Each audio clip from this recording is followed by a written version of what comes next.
This sports broadcast is brought to you by L-Gas. For all your LPG needs, talk to the locals with knowledge. L-Gas, call 13 11 61, a sponsor of City Park Radio.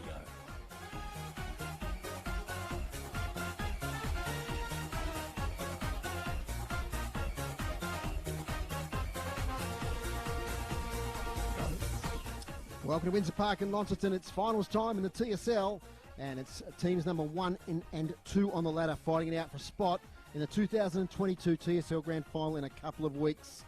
It's the home team Launceston up against the visitors Kingborough.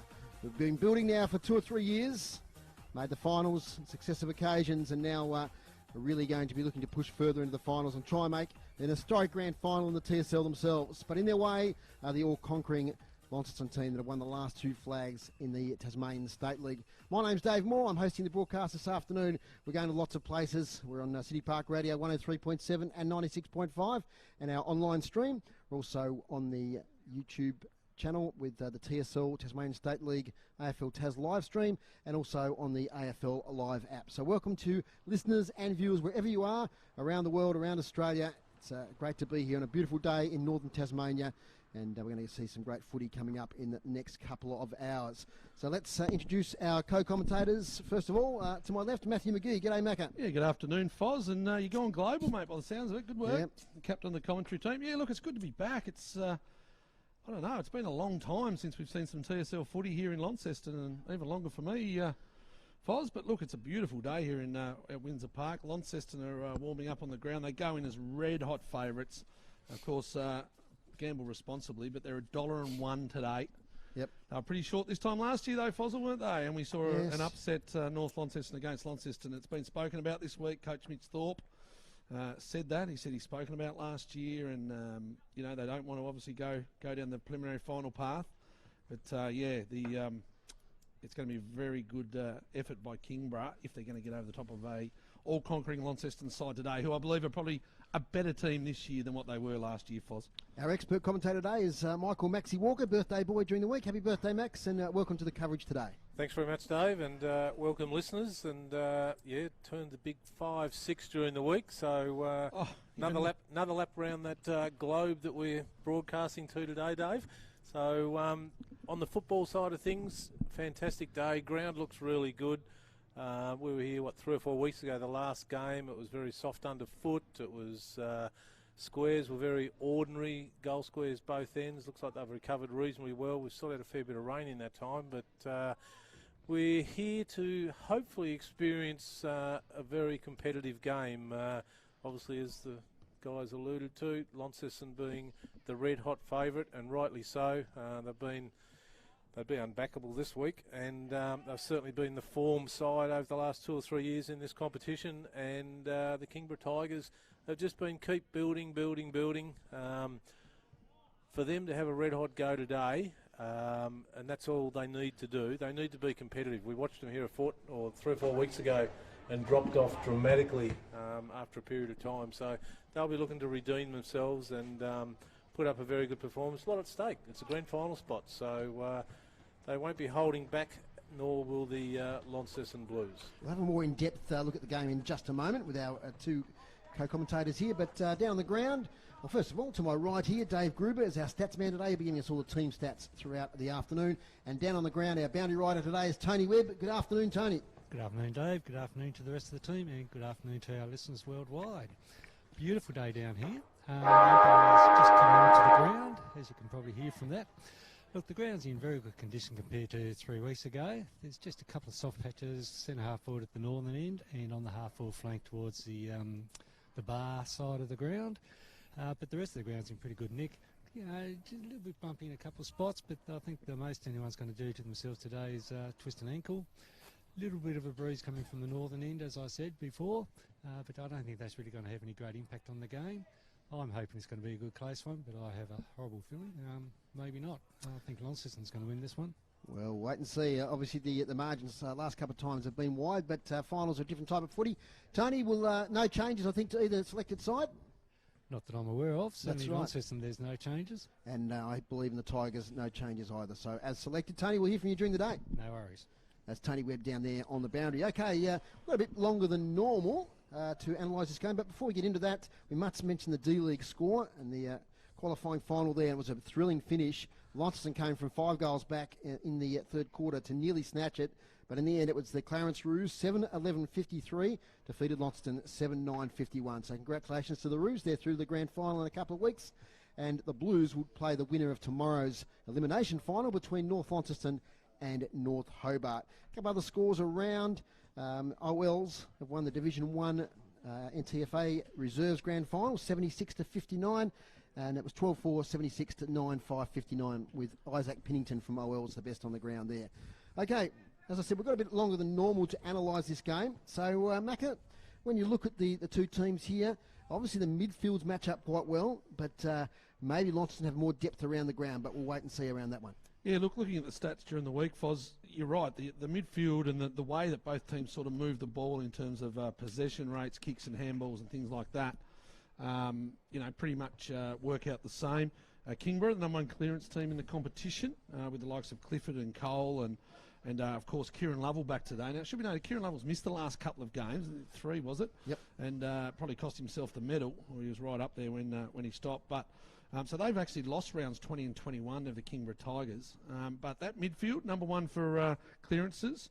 They've got a commanding ruckman, number 1 in hit-outs, and also number 1 in intercept possessions. Now, we talk about intercept possessions because I want to keep an eye on that Dave Gruber, best in the business. I don't know if you've got a column for that, but I want to see whether the Kingborough defenders can intercept the ball as it comes in, because at the other end of the field, Max, Launceston, the number 1 side for marks inside 50. And that's how simple I think it is. If Launceston can mark the ball inside 50, with the likes of Thurlow down there and also Musica bobbing up and Jake Hines, then I think they will win the game easily. But on the other side, as I said, if Kingborough can be intercepting marks and putting pressure on, then they'll even the score up a lot.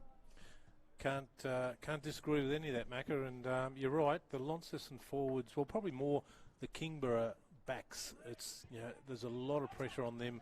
Probably not so much the Launceston forwards because they've got so many that they can share it amongst. But the Kingborough back line, it'll be a huge test for them today. And like you say, if they can get on top, especially if they can get on top early and get a bit of momentum, the conditions are perfect, so it doesn't, no bruise to worry about today. But if those Tiger backmen can get on top early, create a bit of run off half back, spread a little bit, I'd like to see them go a lot more direct than what we've been accustomed to watching them, and they'll be a big chance. The matchups will be interesting there, Max, because you look at their tools down back, Cooper Sorty, Ben Donnelly, and a guy you've traced to in his younger development, Lockie Godomsky, Macca. Yeah. Those players will be interesting to see who they match up on.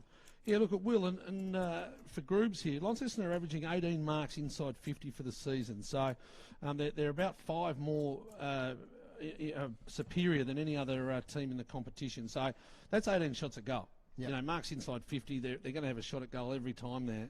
And their percentage is 268 this season. So quite often they convert. Launceston, they are 3-0 this year against the Tigers. 2 games here and 1 down south. Now, Foz, you'll know because you're a great historian of the seasons. The Tigers did push them early on in that game, didn't they, down at Kingborough? They were right up with them, and then Launceston just put the foot down with their superior class. Yeah, it was about a 5-goal margin there. They were highly competitive, though, but the 2 games here, I think Jordan Lane kicked the first goal in one of those games, and then it was just an obliteration by the Blues, and the last game followed a similar pattern. So, yeah, it doesn't hold you with great hope having seen the Tigers play Launceston here twice, but it's about staying competitive and staying in the game for as long as possible. Look, there's no doubt Mitch Thorpe and his coaching staff, when we get the Launceston stats, there's always 1, maybe 2 Tigers players or the opposition players on their stat sheet. Today it's going to be Kieran Lovell. He's averaging 31 possessions a game this year, former Hawthorn recruit, and he's just a ball magnet, and he will get them going. So they have a look to who goes to him, Max. And also, I reckon Godomsky, you mentioned before, probably goes to Hines at the other end. So keep an eye on that. Yeah, quite possibly. I can see someone like Fletcher Seymour, probably more than a Joby Harper, lining up on... So just go head-to-head? Oh, I think so. Yep. Yeah. They're not going to tag him because they know that whether it be Harper, Seymour, Powerful, they're going to get enough of their own ball. So they believe that they can do enough damage by themselves without having to. A bit like the Lockie Neal scenario on Thursday night. Well, he created ruckus. Well, you didn't tag him, Max. You, the Tigers. I know. Poor coaching errors. Yeah, You've let him just run free. We were happy to get the ball on the rebound, but we did, but we forgot to get it out of the middle first. So You're the only man I've ever known to announce his own birthday live on air. You've announced your own birthday, but I know it hasn't been a great week with the Tigers going down Thursday night. We might just cross down to Tony for the toss. Toss is in the air. Tony, what do you got for us down there? Launceston's won the toss and they're kicking to the northern end of the ground. That breeze that I spoke about has dropped right off, so it's just as calm as anything. There might be a bit of local knowledge with that toss and kicking against what's traditionally the direction the wind's coming from, because I suspect it'll probably get up after about half time. Thanks, Tony. Traditionally, even on still days, I think, Max, the town end of the ground is the favoured ground for scoring.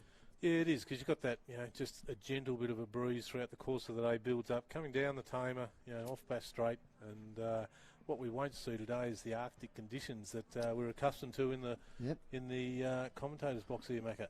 One game that our viewers and listeners will be pleased to hear about, Foz, you failed to mention, is the Tassie Devils today. Won their semi-final over at Icon Park.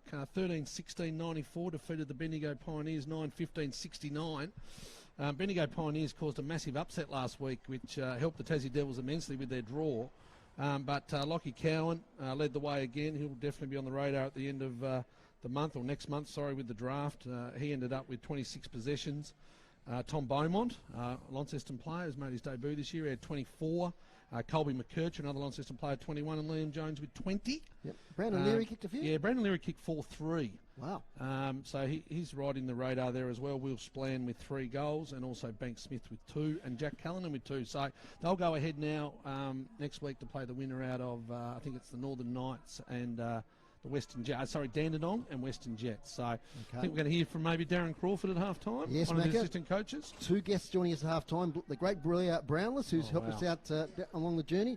He's, I think he's trying to go to 2 games today. I think he's going to spend the first half at Clarence versus Lauderdale, and then he's off to the Dosa Hutchins He will be, final. Dosa Hutchins. I'll tell you what, there's a lot of finals. We'll try and bring you all the scores that we can. A lot of finals all the way from the northwest coast right down through here. Of course, we've got the old boys grand final here at Utah Stadium, and then all the way down to Hobart, where there's a lot of finals happening as well. Queensland are playing Yolla and the Darwin.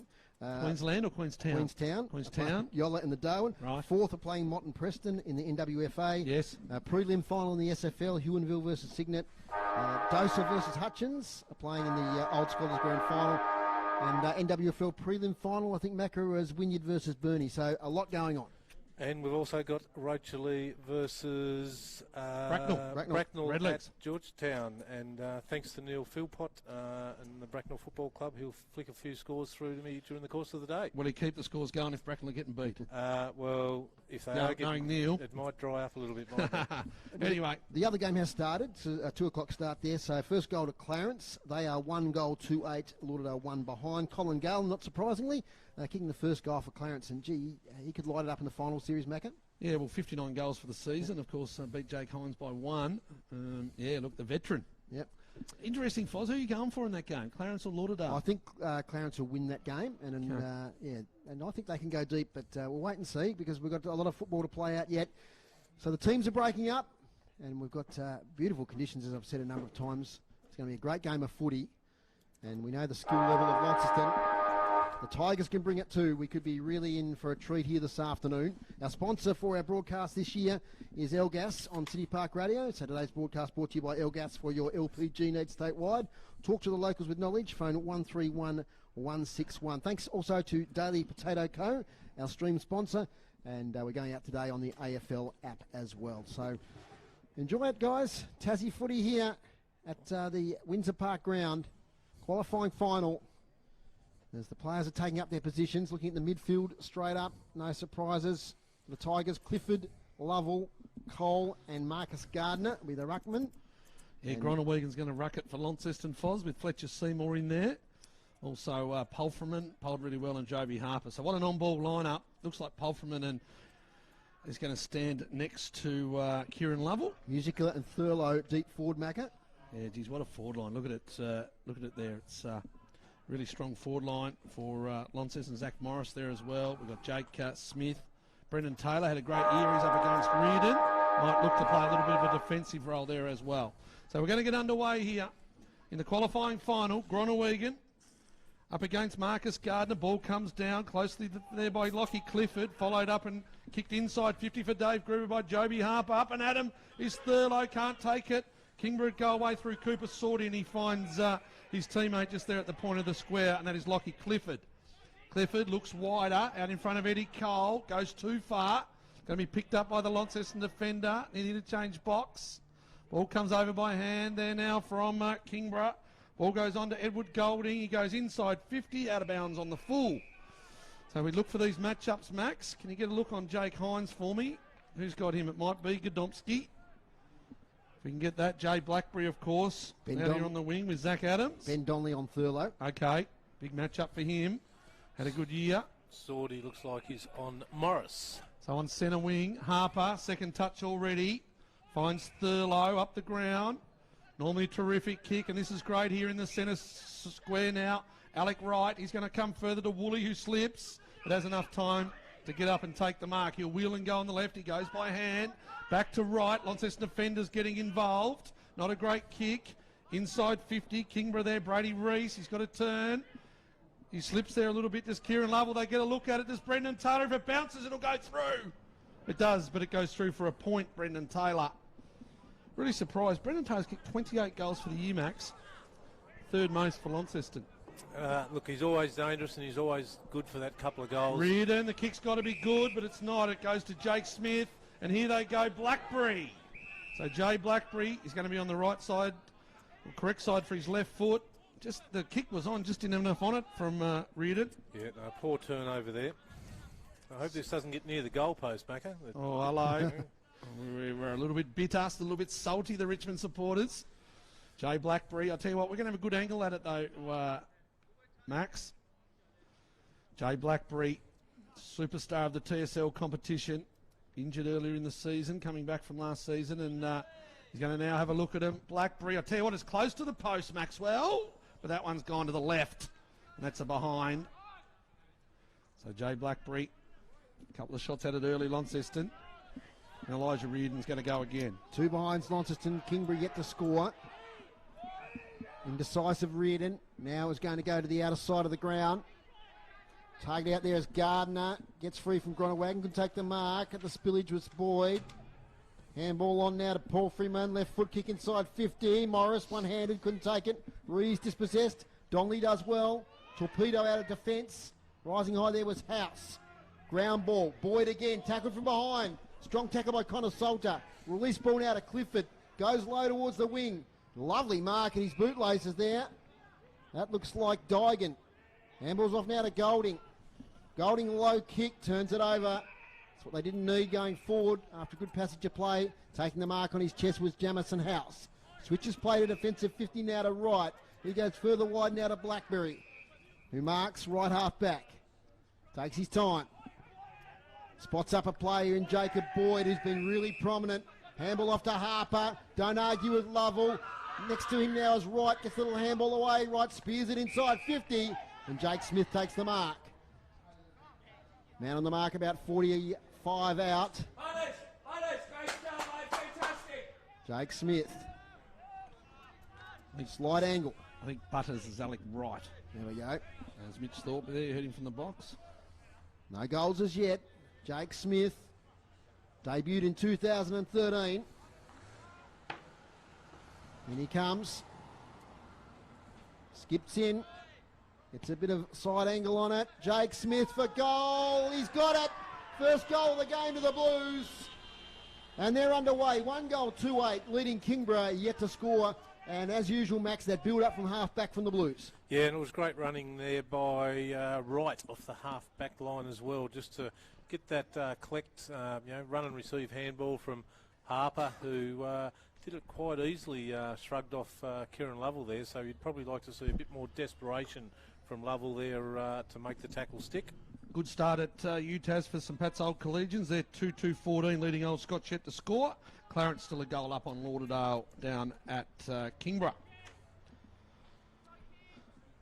So, all Launceston at this stage. Inside 50s already for Dave Gruber, 5-1, and the one for Kingborough went out of bounds on the full. Here they go, Groenewegen, but it's sharked by Lovell. He's a good user of the footy, and he does so on this occasion and finds his teammate on half forward. He spins and goes on the left, looking up, too strong. In the back line there was Jamison House. He's just a rock down there, coming down from Burnie and joining the Launceston Football Club. He just plays that full back role. Doesn't matter whether they win by 150 points, he still stays down there. He finds Woolley on the outer wing. Woolley, not a great kick, puts Seymour under pressure. Caught in a tackle, spins and goes, but finds Alec Wright. So the footy off half-back, Alec Wright. Spent some time in North Melbourne this year. Generous 15 metres, that. Generous. Yep. Dave Moore. That's why he's here. Alec Wright looks for Hines. Oh, big crash up in the pack. Now caught in the tackle. Umpire circles and says, give it to me. So as we mentioned, no wind of any real note here today, so no excuses for the Kingborough Tigers. Here we go. It's Pulfreman. Hack kick forward. Riley runs under it. Thurlow will look to turn. It goes by hand, but he's out of bounds already. And it's in the left forward pocket here in front of the can bar at Windsor Park. Umpire Nick Butler, very experienced umpire of the TSL. Officiating, Foz. Yep. So boundary throw in. Left forward pocket. Gardner, big job to do in the ruck today. Maybe that's where they can get some dominance. Riley can't take the ball. There's Zach Adams. Could have been taken high. Seymour hit hard. They need to get it out of here and get out of here quick to the Tigers. They're going to try and do it by tapping it on in front. Good pressure from Morris. That's Hines, the younger of Jado Hines. And it's going to be a ball up right on 50. So St. one Pat's goal. Sorry, Foz. St. Pat's kick another one. 21-0. Great start, St. Pat's. At UTAS Stadium and that Div 1 NTFA Grand Final out towards Adams. He picks it up. He's tackled strongly there by Smith. So another ball up. Clarence 2-2-14, Foz. Lead Lauderdale 2 behinds. So another ball up at half forward for the Blues. They've had most of the attack so far. 6 inside 50-2 to this stage. Out from the stoppage comes to Palfreyman. He's tackled there by Ashland from behind. Taken there by Tom Wright, trying to get out. And just a negative passage of play. The Tigers have forced it inside the centre square. So getting up from the stoppage there was George O'Neill, the boy from Cygnet. Of course, they're up against Huonville today. Winner will play Lindisfarne in the SFL Grand Final. Now it comes to Palfreyman. He's taken high. Was it Palfreyman or is it... no, Palfreyman catching Eddie Cole high. So Eddie Cole will take the free kick. He's gone the switch. It's a set play out here looking for Brower. Joey Brower's got it. He's tackled immediately by 2. Umpire says no prior. The far side of the ground. Up it goes. Groenewegen with a tap. Straight away by James Leake. Gets a quick kick away. Forward. Nice mark, Brady Rees. Plays on straight away. Does a little dummy around Blackberry up here towards right. One hand to it. Takes it on the spillage. Darts away. Team of the year, Alec Wright. Up to another one in Fletcher Seymour. He's tackled by Lovely. Gets out of the tackle though. Spears it now to Brendan Taylor, who's got a lot of space here on the wing. He runs his full measure. Kicks to full forward. Musica up against Rees. One-handed Musica. Rees does pretty well. Or does he? No, he doesn't. He's caught Musica high. Jeez, I was thinking he'd done really well, Max Walker. He'd done exceptionally well. They're very unlucky. Might have just pushed him into the ground with one of his arms there when Musica was trying to recover. But that slipped tackle, missed tackle, Max. That's a second tackle that Lovell's missed. Yep. One on Seymour, who's a bull, and the other one on Harper, the other bull. So he has to make those tackles stick for a guy of his experience. Musica kicked a bag last time we were here at Windsor Park. And the green boots, experienced player, 20 out, directly in front. Should kick the second for Launceston. Or was he pushed into the post? So a let off there for Kingborough. So 1-3-9. Plays no score, 10 minutes in. So as Elijah Reardon goes to the outer side. Over there looking for Golding. He might have got a shove in the back. No, he didn't. It's out of bounds on the full. I'd really like to see Elijah Reardon take off and run and get that extra 20 metres. He can kick the ball a mile. Jake Hines high to the square. Flyers wanted. Oh, Reardon got up. Didn't take the mark. Has he Gonna play infringed? that, yep. Yeah, he has. Unrealistic attempt. Might have been a little bit stiff, but it's going to be a free kick. And surely they can't keep missing them from this close range. This time it's Zach Morris. It could have been any one of those four Launceston forwards, really, because Reardon, when it came straight over the top. He just went slightly early, didn't he? He got up very high. So almost the same shot that Music had just had. Slight angle, Zach Morris to the northern end. Does the job. That's the second goal for Launceston. 2-3-15. Kingborough yet to trouble the scorers. Danger signs after 10 minutes. Max Walker. Just getting back to what Macca said a moment ago, I thought the same thing about Reardon the previous point. He just loped out of fullback off the square. Instead of taking a bit of pace and ground, he's kicking it up to the wing to a contest. If he took another 5 or 10 metres, he's kicking over that contest, which is landing on the wing. It allows them to just run and turn. You've got 150 metres in front of you. Just make it a race for the goals. But, yeah, he just continually that option was too wide and allowed the ball to come back in, and a goal to Morris, his first for the day. Inside 50s for Dave Gruber, 8-2, Launceston's way dominating at the moment. Into the ruck goes Jordan Lane for the Kingborough Tigers up against Joe Groenewegen. So Lane and Groenewegen, secondary ball up. Oh, it's goal side. They were away there if they could have taken the ball. Kingborough couldn't do so. Hines, Jake Hines out in front of Zach Morris here in Reardon. Reardon will look to turn and go and put the Jets down. Great tackle, Zach Morris. Yeah, good pressure. He looked to turn him inside. Just enough there, Zach Morris, though. And they've given it to Reardon. He goes down. Boundary throw in. Hope he's got the sunscreen on the boundary umpire today, Macca. Max. Yeah. Hey. I was going to say something like that, but thought, no, better of it, but I'll leave it for you. Clifford goes down at Kingborough. Good throw. Takes the mark, Tom Wright. Tom Wright, left foot. They're up on and over the top here. Golding's got the ball in front if he can get there, but it's going to be Tyrrell back in front, and he gets the ball out. Scrubby kick to the top of the 50. Kingborough. All they've got to do is just get it in and try and take a mark and settle things down for a goal, but they can't do so. Blackberry dives in and the umpire, Nick Butler, says, give it to me. Just that pressure across half-back again by the Blues, isn't it? They just do not like giving the opposition a sniff. So about 60 metres from the Kingborough goal. Groenewegen and Jordan Lane. They're keeping it in pretty tight here at the moment, both sides. Geez, they're a star-studded lineup, Launceston. You look out there and there's just not one player. Like James Leake's probably the youngest, and he's an up-and-coming talent, the 17-year-old James Leake. Gets the kick into Clifford. They need the mark here. Oh, well done, the Launceston defender. As he gets up, that's Boyd. What a great season.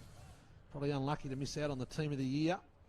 Inside 50s, 8-4 now, Launceston's way. Clearances, 5-3, Launceston's way. Boundary throw in. Right forward pocket. House. Getting the ball down in front there was Tyler Carter. Lovell, yet to have any real influence. Couple of touches only. And it's going to be a free kick in defensive 50, and it's going to go the way of a long way away. Jamison House. House with a free kick deep inside his defensive 50. Goes up the wing looking for Groenewegen. And a tussle there with Lane. Still near the boundary line in front of the interchange area. No one's going to emerge. Mackie, got a score there at Twin Ovals? Twin Ovals 14-2, Foz. I think that might be quarter time it is. And St Pat's 21-0 against Old Scotch in the grand final. Oh, in those games today. Now free kicks paid air to Brady Rees.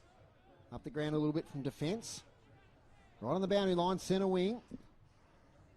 Goes towards attacking 50. Good contest there, Luke Graham and Boyd.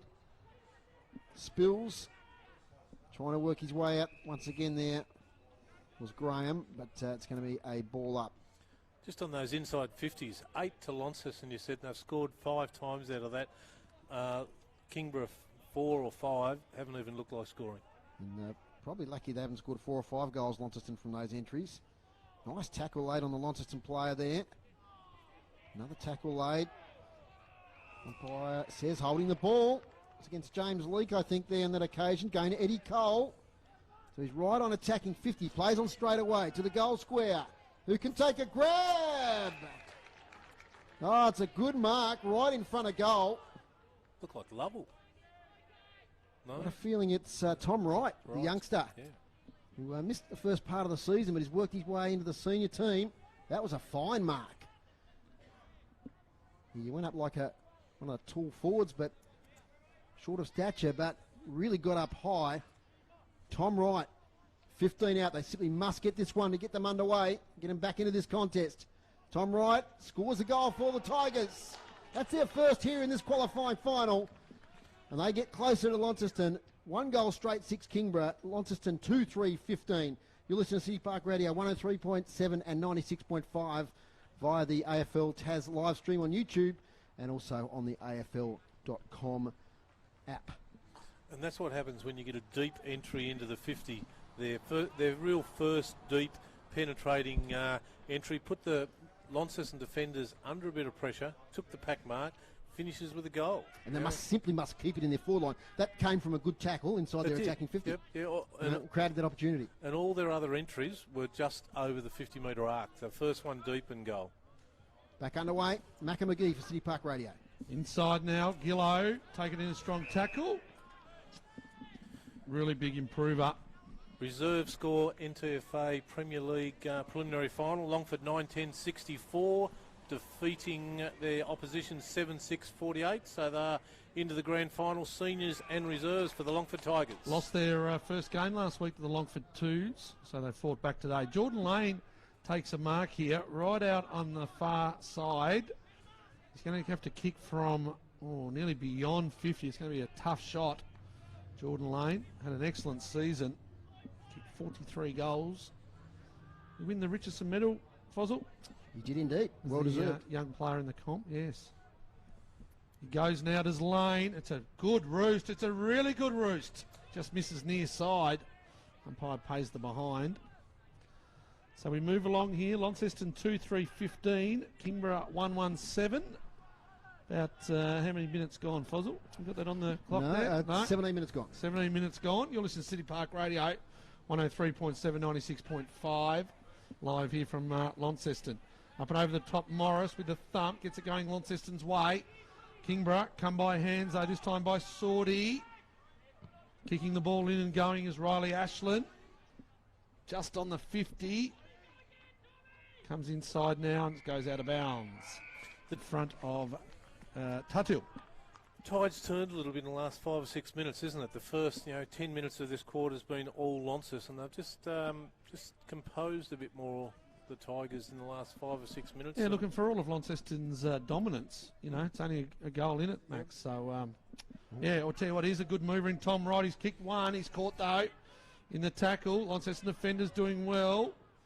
But, you're right, Max. They've pressed up. They're keeping the ball in. They're keeping the ball tight. They're not letting Launceston have it their own way. I like to look at Tom Wright, boys. He's a lively type. He hit the ball there with speed, didn't he, from that clearance? So Reardon's there with Taylor. Sweeping at the back. It goes their way, but it's cut off by Boyd. He kicks to grass. It's a foot race between Blackberry and Bauer. Can't quite get the ball. Here it goes now to Joey Burrow. But it's turned over. Jake Smith, Blackberry, always neat on the left. Looks for Morris. He's first to react is Zach Morris. He tries to shrug it off. Could have been tackled. Good tackle. Dave Moore, the captain, says that's holding the footy. They get away with it. Launceston. Thurlow's kick is smothered. Comes out the back here to Jake Smith. Snap in. Riley with the sit. Gets crunched by his own teammate coming back the other way. Musica. And they keep it in as the bus departs. The Clarence D-League side bus. They'd be happy with their day today as they travel back down the Midlands Highway after a stirring victory against a fast finishing Launceston D-League by 2 points in the end. So ball up. Umpire elects to throw it up. Here it goes. Seymour, another clearance for him. Here's his partner in crime in Harper. He goes around the corner. If it bounces, it doesn't. The right direction, it goes through for a behind. So 2-4-16. Launceston, Kingborough 1-1-7. Quarter time at UTAS. St Patrick's 3-3-21. Lead Old Scotch yet to score. Quarter time at Clarence and Lauderdale. It was Clarence 14, Lauderdale 2. Nice work here from Dygan back in the side today.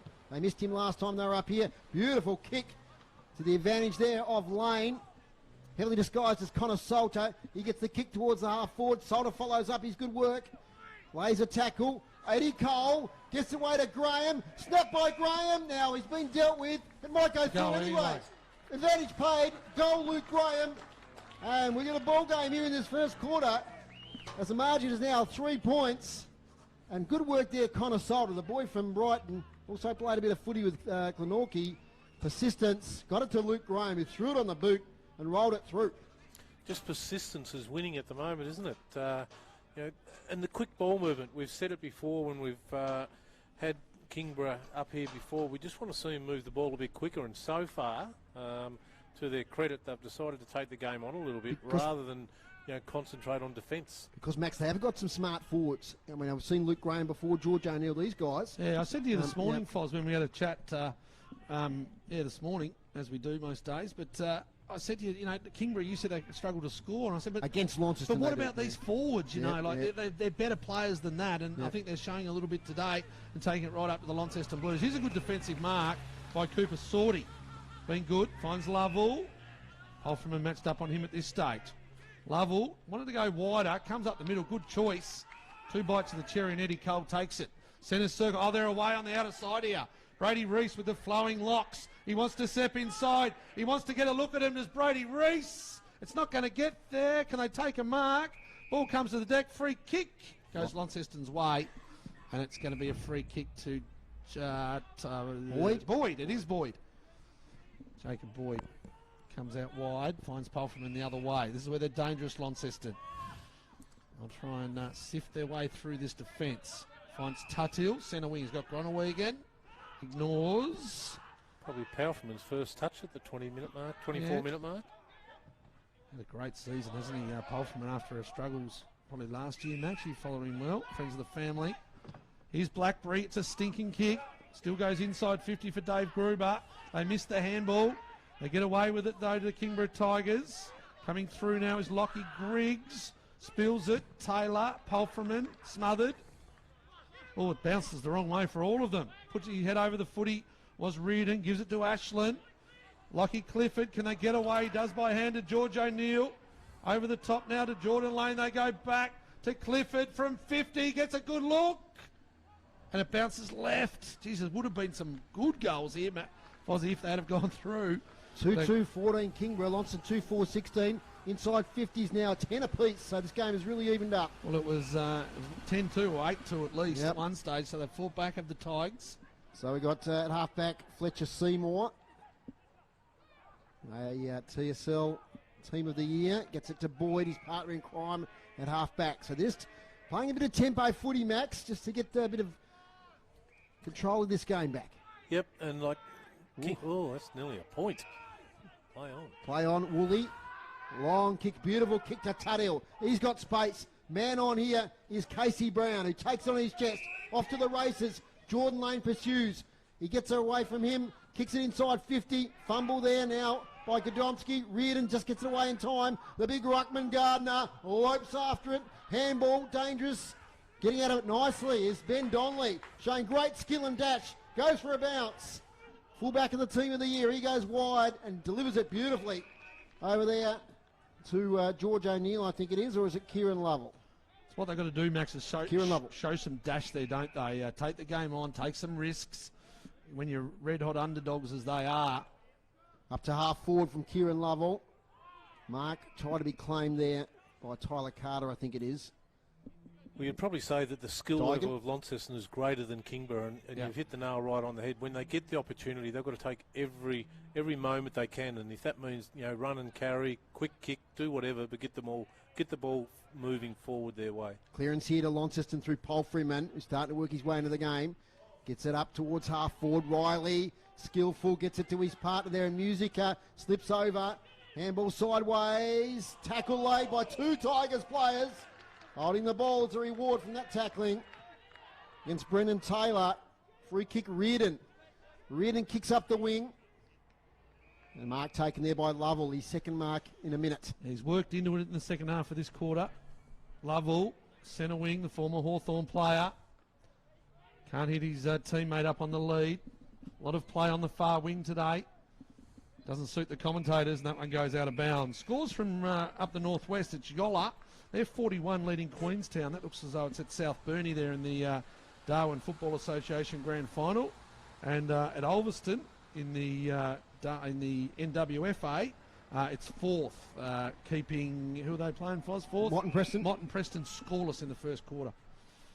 Seymour at half-back, takes it at his bootlaces, tries to get round Cole, he's tackled. Now his trouble is Tyler Carter, just didn't get the right bounce. Handballs to O'Neill. O'Neill off to Cole. Cole over the top to Tyler Carter. Will it bounce for him? It does now. Left foot, dribble, kick, goal! Tyler Carter puts the Tigers in front. Well, they made hard work of it in one way, but all's well that ends well, as they say, and a goal is on the board. Hang on. Now we've got a whistle. I thought Lockie Clifford... We might be getting another kick here, are we? Yeah, What's happening? We are. It's coming back to Eddie Cole. Wow. And he'll just kick another goal. I'm going to watch this on the replay. I'll get back to you, boys. Yep. So I think that's 2 goals there to the Tigers. Maxie, we're all good with that. So yep, absolutely. A goal to Tyler Carter with a left foot snap, and then some sort of infringement right in front of goal. And Eddie Cole snaps one as well. I reckon the boundary rider, Tony, will be really... we'd love to hear his thoughts at the quarter-time break about what the coach has got to say about that for the Launceston Football Club. But, yeah, look, we were talking about the pressure and the depth of their kicks. You know, the last couple of kicks, they've had a red-hot dip. They tried their hardest to miss that first goal, which was kicked by Tyler Carter. There was no incident. No one got pushed. No one got shoved. I reckon, I'm guessing it was Fletcher Seymour with a little bit of chirp. He was the closest one to the umpire on the replay for Dave Gruber, and I reckon that's costly for Launceston. Now, the scoreboard has just registered 1 goal there, so... Can we get some confirmation? It's got to be 2 goals. Yeah. Has to be 2 goals. So, anyway, back underway. Clifford with the kick. He's going to come back to half-back, though. Got their tails up at the moment, haven't they? Yeah, really fought back hard, haven't they, the Kingborough Tigers? It has to be 2 goals, Foz, because the first one was clearly through. The ball was coming back to the middle. Yep. And then the umpire blew his whistle right next to the Launceston defenders. So, had to be there. We'll correct it. It's nearly quarter time, so we'll soon find out. We'll keep our scoreboard at 26-16 at the moment. College off half-back. That's a really entertaining quarter. It was all Launceston early, but fighting back with 2 goals from the one play was the Kingborough Tigers. And they're 4-2-26. They lead Launceston 2-4-16. Goal kickers for Kingborough: Lockie Clifford, Luke Graham, Tom Wright and Tyler Carter. And for Launceston, it was singles to Jake Smith and Zach Morris. Well, a quarter of 2 halves, Maxie Walker. It certainly was. Those first 10, 12 minutes of the quarter belonged. Every minute of that time was deep in the Launceston forward line, deep in their inside 50, and they should have kicked a couple of more goals. They ended up with 2-4 for the quarter. Could have easily been 4-2. One poster and another easy miss. But then the second half of that quarter, wow, wasn't a huge turnaround by the Tigers. They just thought, hello, let's take a chance in this game. We're playing for a grand final, and all of a sudden they were up and about. They got some deep penetrations after the first 5 with just very shallow entries, and all of a sudden... Sorry to interrupt, Max, but the goal umpires are heading this way because the scoreboard says 20 to 16, so I think they're going to correct that to the 4 goals too. So if Josh can capture the umpires coming over. Yep, so there we go. The 2 goals were kicked. Sorry to interrupt your flow there, Max. No, that's fine. Not a problem. Just it's good for the viewers and for the people here at the ground to be able to get that correct score up on the board from the get-go. It's like Mitch Thorpe's just asking the goal umpires there what might have happened down that end, but I'm sure there'll be a few reasons given for it when he gets to the huddle anyway. But might just look at groups of stats, Max. Hit out so far, Launceston 10 to Kingborough 9. Clearances, Launceston 10 to Kingborough 6. Inside 50s 11 apiece. So as you said, Max, that really evened up there. Marks inside 52 apiece and free kicks 7 apiece. So statistically, you couldn't get a more even quarter than that one. Look, we need to take a short break here on City Park Radio and on the TSL live stream. And the score at quarter time in a very interesting first quarter is Kingborough 4-2-26, Launceston 2-4-16. We'll be back in just a moment.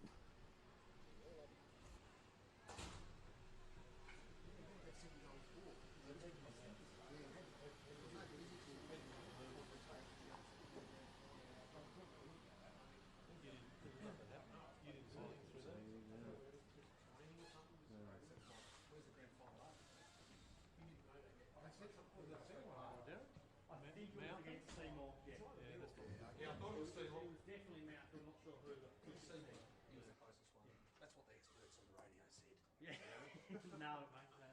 only one expert. He's about to sit down. Yeah, I don't know. I suppose I'll just have to wait and see what he comes up with.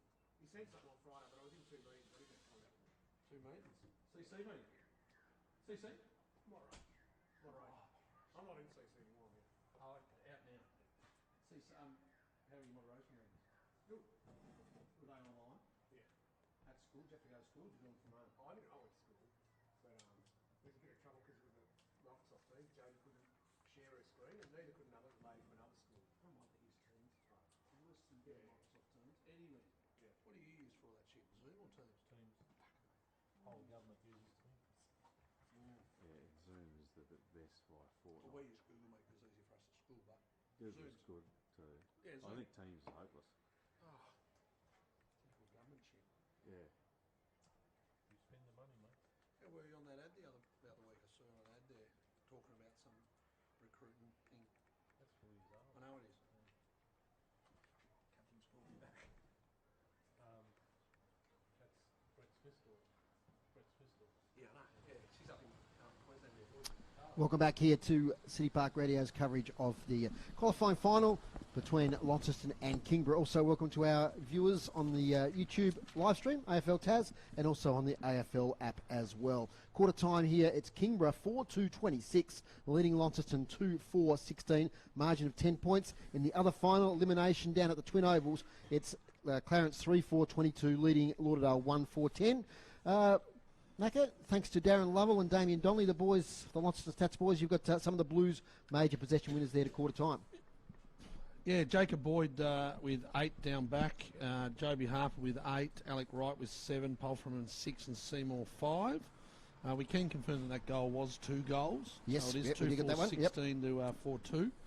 Have you done the team stats? We boys? have indeed. Done the team stats. Well, there you go for Dave Gruber. But Max, you got any scores there from around the traps? Not at the moment, but one score from last week, probably the first grand final of the year in Tasmania. The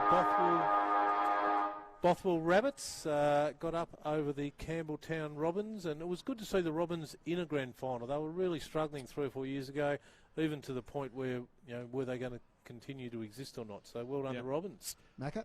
Clarence 22 lead Lauderdale 11 after Lauderdale leaving it up. Yolla are defeating Queenstown, and also 4th early easy leaders over Mott and Preston. Down to Tony, who's been at the huddle, I think, for Launceston. Yeah, I did go to the Launceston huddle for various reasons. Look, Mitch Thorpe didn't really name him up, but he went straight to Fletcher Seymour and said, "Don't give away silly free kicks." Then in the address, he sort of said, "I don't know who gave it away, but he's clearly Seymour." Yep. He had a shot at them. He said, "You started off really well, and then you sort of were hanging back. You weren't getting the depth you needed in your forward entries." He had a shot at a couple of guys for not being composed when they delivered the ball, Joe Blackberry being one of them a couple of times. He said in defence, if you're not sure, go the punch. I think he was having a go at Jacob Boyd at that point. He just wants a bit more composure. He feels that Kingborough really played the ground really well today. He said they've given it their best shot. We were right off the ball in that last 15 minutes of that quarter, which is how you guys were calling it as well. And he just wants them to really just get back to playing the game that they normally play and show a bit of composure. Thanks, Tony. Down there on the boundary, Tony Webb, as the Tigers are breaking up. And look, I suppose, Maxie, the contrast between this and the last 2 games, at quarter time in the last 2 games we've been here, Launceston versus the Tigers, you felt the game was all over, but this time, a contest.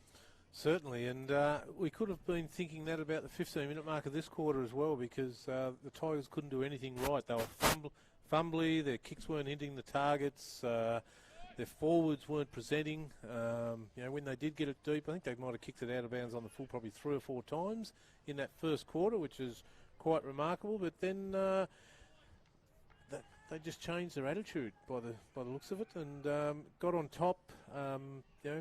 That extra goal, who knows? At the end of the game, that could be the difference. But didn't see a lot of remonstration from anyone either at the time or after the event either. So probably a good decision by the umpires for whatever reason that they paid it.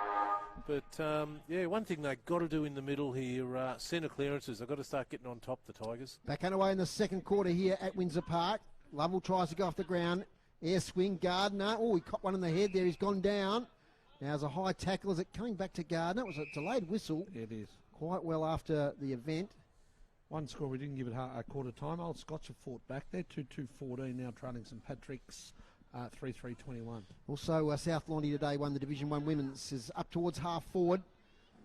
Now Seymour takes the spillage. Handballs backwards to Jaden Hines. Lays back in a kick, goes wide. Runners wanted. Godomski there with Jake Hines well up the ground. And it spills out of bounds. I was just thinking then, Launceston would love this though.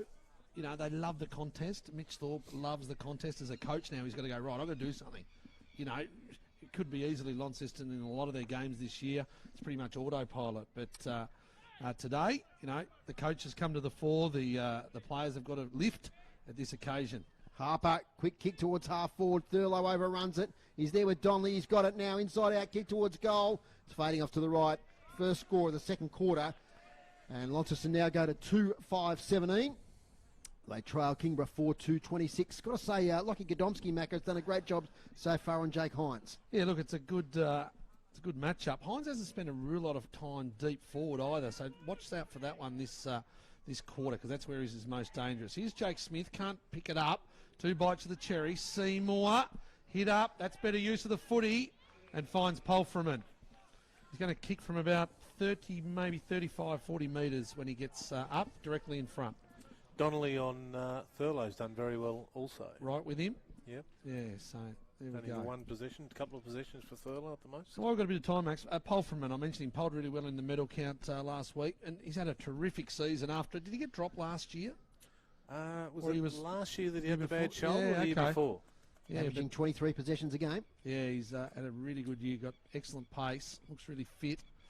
Here's Pulfreman now towards the city end here at Windsor Park. It looks good, it is good. So Pulfreman gets Launceston underway here in the second quarter.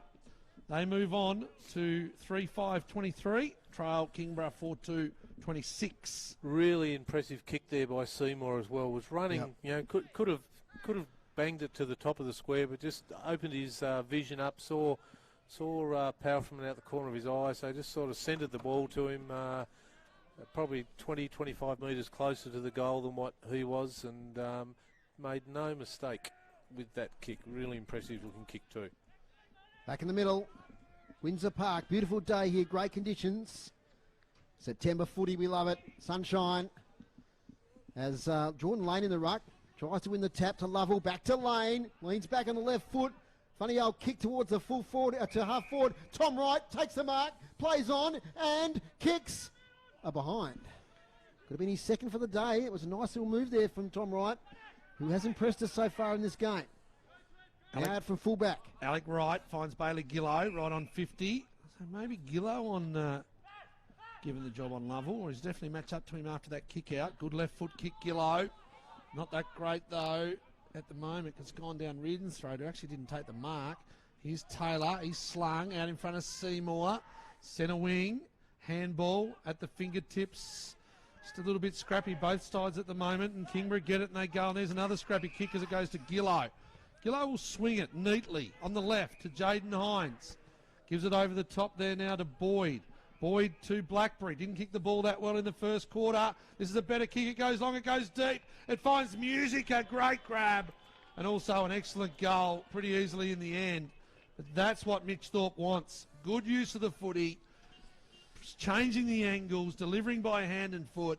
And Bailey Gillow really instrumental in that play. I hate to say it, but Lockie Clifford's kick there, he was on the defensive side of the centre square and just kicked it straight to the opposition. He had no Bailey pressure on Gillow, him. my word, but he changed the angles, didn't they? And Jay Blackberry, much better kick. Gillow to Hines, Hines to Blackberry out there. And Blackberry knew what he wanted to do with the kick as well. He could see that long 30 metres behind the pack, and had the confidence in Musica or Thurlow or Hines, whoever. They could have raffled it nearly, but Musica was the one who got on the bike first and made up that space, and easy goal. They're back in front are the Blues. 2 quick goals, away they go again. Clearance from the middle. Bailey Gillow now on the ball, gets the handball from Harper. Kicks towards full forward. Musica One grab, not the second, but he gets a push in the back there from Brady Rees. Jeez, I tell you what. Well, high contact it was. If Kieran Lovell is fit, that was a pathetic effort at the centre clearance. He's got to do more. Got to do more. Let's hear from Mitch Thorpe. Special comments. Joby Harper's actually in the ruck now. And Mitch Thorpe tells us so. And that was an excellent clearance from him. So Groenewegen having a rest. Music is going to have the shot for goal. Yeah, Kieran Lovell just got left back. Like, I know he's missed 3 weeks, but Bailey Gillow off he went and was involved again. Musica, 40 out, 45-degree angle. We're right behind this one. He might have taken it out to the right. It's coming back. Hit the post. Hit the post. Hit the top of the post, that one. Hit the top of the post. This Tigers bloke next to me, anything that goes near the post, he's filthy. Tell you what, how wide are the posts, Max? 8 metres? Is there 8 metres between the posts? Tom Lynch had 8 metres to kick it through the post, and he couldn't do it. It's on It's the all far gone. wing. It's all gone. Forget about it. O'Neill They're gets out. the handball over here towards Clifford, but taken away by Gillow. Gets the handball now to Seymour. Seymour, high kick towards Riley, who uses his body well but can't take the mark. Domsky on the follow-up. Gets it back now towards College. Maxi College goes round on a 360, left foot kick straight to a lot of Blues players. Tuttle drops a mark he should have taken, and now we've got a stoppage. So College had the opportunity then to keep coming, but he turned back into play, used his left. The only difference in the result is that the ball stopped going and probably stopped 20 metres earlier than what it could have been. Poor play. Just take the game on, mate. Back yourself in to get around your opponent. Clifford in there, Riley Ashland as well with another stoppage. Umpire flicks the ball up in the air. Joby Harper mid-air kick. Goes to half forward. Important contest. Lovell gets it back to Reardon. Kick here towards O'Neill, but taking the chest mark is Jaden Hines. They're building a wall here, are the Blues, towards Bailey Gillow. Clears him. Ball in space. Taylor gets there first. Picks it up. Little handball to Palfreyman. Pushed off the kick like a fortune. Goes straight to Jackson Thurlow, who takes the mark. 15 out directly in front. And this part of the game is a real danger time for the Kingborough Tigers, as the Blues have started here with 2 goals in the first 7 minutes, soon to be 3, as Thurlow lines up directly in front. In he comes. Just to extend the lead to 9 points. And he does it comfortably. Goal Jackson Thurlow, 5-6-36 Launceston. Kingborough 4-3-27. So after trailing by 9, they now lead by 9. Max Walker. And that's the benefit of playing in front. It was a scrubby kick into the forward line. Thurlow being in front took a pressure mark, but because he was in front, gave himself every opportunity to get the kick, which he did, and never looked like missing from about 20 metres out. And how quickly a game can turn, isn't it? Like we were 2-4 at quarter time, and now we're up to 5-6. So, yeah, they've very got quickly round the grounds, Max. Clarence 24, Lauderdale 11. St Patrick's 34, Old Scotch 16. And down the coast in the grand finals, Yolla 48, lead Queenstown 45 at half time.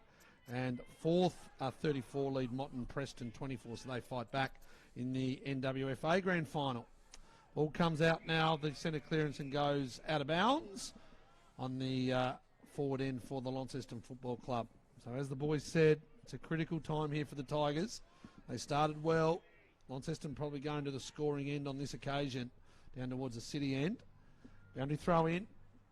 As we mentioned, Harper in the ruck. What a TSL player he has been over the years. This time it finds Reardon. Goes forward. Can't find Jordan Lane on centre wing. They're trying to get the ball over the back. That's definitely something they're trying to work on. Trying to turn Launceston around. And trying to get a bit of space over the back. But can't do so, and the ball goes out of bounds. Right on centre wing in front of the interchange steward. South Launceston win Division 1 Women's. They beat Meander by 9 points, so they go up to Premier Division. And last night, Ulverston won the North West Football League Women's title over Wynyard. Sorry. Tell you what, a premiership's a premiership, but I think that women's game this morning early was 2-1. Yep. With Hannah Richardson, Hannah Viney. Hannah Viney getting best on ground. So she'll be pleased with that, Hannah. So well done to the South Launceston women. And, a win's a win. Harper kicks it out of the contest. Here towards half forward. Brower's there. Wins the tap away to Joey Brower. Now he gives away a free kick taken by Taylor. Oh, beautiful spot up kick to Blackberry within range. Gee, Brendan Taylor, he doesn't put a foot wrong in that attacking 50. He set up a previous goal there with just a little bit of nice little slick handball. And this time he's spotted up Blackberry. And these are usually his bread and butter. He's right on the 50 as he starts his run. Inside 50 this quarter, 8-2 the Blues way. They've really asserted their authority on this game. He shoots for goal. Blackberry and brings up another one for Launceston. That's their fourth of this quarter. They move along to 6-6-42. Kingborough 4-3-27. And this is where Kingborough have got to decide what they want to do in this game, doesn't it? Like they've got to get Tyler Carter back into the middle to start getting his hands on the ball. He's had a bit of rest for 4 or 5, 6 minutes now, still sitting down at full forward. While they've got Harper in there as the second string ruckman for them, they've got to try and make the opportunities go their way. He's a second string ruckman, Max, but his clearance work once the ball hits the deck is amazing. Well, he's like a ruck rover, isn't he? The other interesting contest is that one of Reardon, and they're just trying to make him accountable down there, whether it be Taylor or Tyrrell or someone like that. They're just trying to make him accountable because they know that he wants to run off. He's an important player for the Tigers. Harper actually wins a hit out cleanly on this occasion. Play on advantage. It goes to Riley Ashland. Inside 50. Where are they? They come off here. Does Boyd goes up well as the third man up. They work well there. Do the Launceston defence, but they're still under pressure. Harper goes in as only he knows best. And here's his teammate in Seymour, the Bull. Max refers. Here's Tyrrell. Once again, see, look, this is the issue with Reardon. It's all one way at the moment. Tyrrell looks up. Well done here for Zach Morris on the deck. He tackles once, he tackles twice. He's got him pinned. It's going to be a ball up. Good forward line pressure. Geez, I tell you what, back here on the highlights, Jacob Boyd actually come off his man. It takes a bit of guts to do that because you're not looking after yourself, looking after the team. And he come off an excellent spoil in defensive 50. Well done, Jacob Boyd. Don't know why Foz missed him out of the team of the year. Here's Seymour. We'll get back to that later, maybe at half-time to discuss. A couple of players, I think, lucky. Here's Hines on the snap. First look at goals for him. But it goes across over in front of the goal and out of bounds in the other forward pocket. Free kick to Lockie Godomski back there. As I said, we've done a great job today on Hines so far. Spots up Lockie Griggs. So a few Lockies in this side for the Kingborough Tigers. So Griggs taking his time. He's going to go long down the line. The only real option. Gets good purchase on the kick close to the boundary line. Clears the contest. And out of bounds centre wing. Patrons over there in the sunshine, which will soon be upon us here on the balcony. Oh, geez, I hope so. It's just about to reach us. Serious? Second half in the sun. You beauty. Long 10 minutes. You said that was happening before the game started. I exaggerated a little as boundary throw in. Harper wins the tap. Gillow escapes the contest. Handballs over the top now to Palfreyman. Spins, kicks towards full forward. Hines this time. Beaten by Godomski once again. Snap by Taylor. Brendan Taylor. That's what he's known for in this Launceston forward line. And he's kicked a goal. And they're piling them on here at Windsor Park. 7-6-48 to 4-3-27. The lead out now to 21. And I believe, Macca, that's all single goal kickers today so far. You are correct, Captain. That is exactly what it is. The Roos are up by 20 points. Fozzle, 31-11 against the Lauderdale Bombers. That's the Clarence Roos, of course. Such a valuable player, Brendan Taylor, isn't Brendan Taylor, as soon as it hit the ground, you knew that he was going to be there. And the way he finishes, he knows that he's probably only going to get 6 or 8, 9 kicks a game. But out of those 6 or 7 kicks he gets, you can nearly guarantee and assure your teammates are going to kick 1 or 2 goals out of it. He's been involved in 3 this quarter at least. Yep. Yeah, 29 for the season for Brawler Taylor. And it's the tackling that he provides and that forward, small pressure. Just doesn't like getting the ball out. Another ball up here in the centre circle. Full credit to the coaching staff too, because moving JB Harper in there has made a real difference. Gordon Wiggins had an interrupted season. He's been able to string a few together late. But JB Harper up against Marcus Gardner. Harper's just so strong. Palm down to Gillow. By hand out to Thurlow to Polframan. Here they go. The Launceston juggernaut. He's got enough time to slip and then get up. Oh, that's class from Blackberry back to Thurlow. This is why they're $1 going into today. from outside 50. Blackberry down towards the city end. It's a good spoil by Sorty. And the ball goes out of bounds. But the Juggernaut is rolling. They were good early. They got challenged. And now they're just putting the foot down in this second quarter. Dave Moore. 7-7-49 Launceston, Kingborough 4-3-27. Just pointing out it was a point there, Macca, not out of bounds. But anyway, it's a beautiful mark over there to Lane, nearly off hands. You know, I'm a stickler for the little details, Macca. Of course, those on the radio wouldn't even know if I was. Yeah, but we've got a lot of viewers. Have we? We have. That's what we like to see here in the TSL indeed. footy. Simulcast on all the streams around the place. Here comes now the Tigers, a rare clearance this quarter, although Gillo might have something to say about that. He gets the ball out in the back. Maxie picked it. So Bailey Gillo, he's having a good second quarter. Handball's off now to Blackberry, that long left foot. This time he goes shorter and spots up the Gronewagon. It is another one we haven't seen for a while. Yep, and they've got so many options going forward. You've got Music at Gronewagon, Hines, Thurlow, etc., etc. Well, Gronewagon from the square, Max. This time it's Joey Gronewagen, the veteran. He's played a lot of footy, especially in that golden era in the early 2010s. Went away for a while and he's come back. The real club man here at Windsor Park. Joey Gronewagen, 20 out, slight angle. This is for their 6th of the quarter. And he's kicked it. Big wags. 8-7-55, 4-3-27. Dare I say it, Foz, another individual goal kicker. Yep, there's 12 across the whole game so far. That's 8 for Launceston. We're only playing 16 and a half minutes, Max, and that's 6 goals in the quarter already. It is, and out of those 6 goals, 2 or 3, you talk about Brendan Taylor having 2 or 3 goal assists. 2 or 3 of those have come from their wingman, Jay Blackberry, as well. He's just been allowed to, get off his man, so his man's got to decide whether he's going to try and nullify him or whether he's got to try and start getting it himself, because at the moment he's not doing anything out there. But we've seen the last 2 goals come from Jay Blackberry, just strolling past the guy with the mark, handball receive, and putting it on the chest of his teammate. Marcus Garner wins a tap, but it's sharked there by Seymour. Kicks towards half forward. Taken by Reid. Now here's some dash off half back and an opportunity. Taken by Golding. Little kick 40, looking for Connor Salter, who takes the mark. Couple of kicks out from goal. They simply need a goal to stay in this contest to the Tigers. Goes towards Lane and Seymour. Nice clunk there from Lane. Right in front of the Lonnie club rooms there. Too far out to score, you'd think. Goes high to the goal square. Tyler Carter in a wrestle there with House. He nearly takes the mark. From the spillage, James Leake's got it. Is he caught? Umpire says play on. The ball up right adjacent to the goal square. Tigers deep in attack. Unlucky Carter there not to get a kick. A lot of wrestling, you'd normally pay him one way or the other there. House wins the tap. Now we have got a free kick coming back towards half forward. It's going against Brady Rees to Ryan Tyrrell. And I think Brady Rees might have said something. So from the ball being deep in attack for the Tigers, Tyrrell will take his kick from 4 to the centre circles. Just what the Tigers didn't need. Tyrrell goes wide, beautifully weighted kick, finds Joby Harper, who's definitely within range. Jake Smith hovering, but I think Harper's going to go back and take the kick.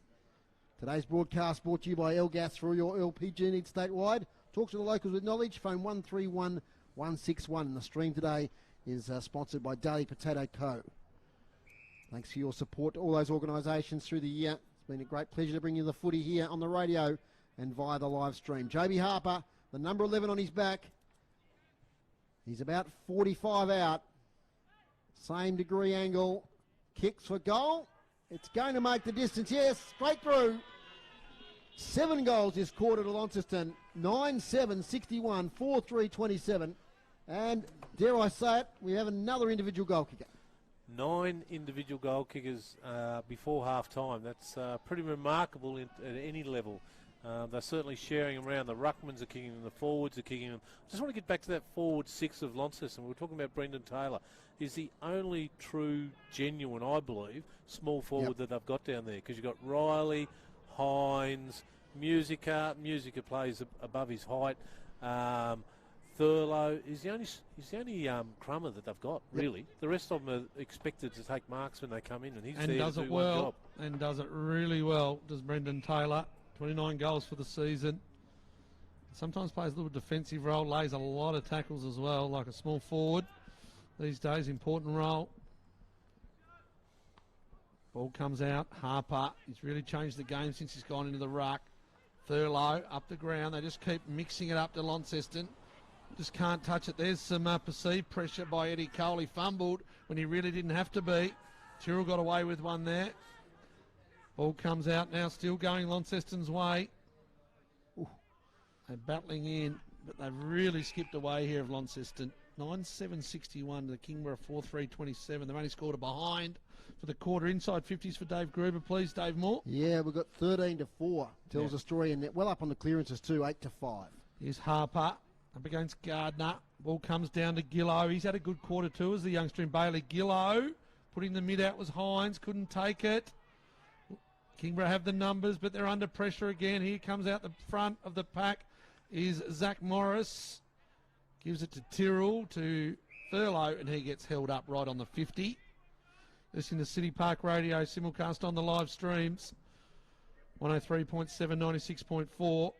Bringing you all the scores from around the state. It's Clarence Roos by 20 at half-time down there at Kingborough. Low scoring. It is.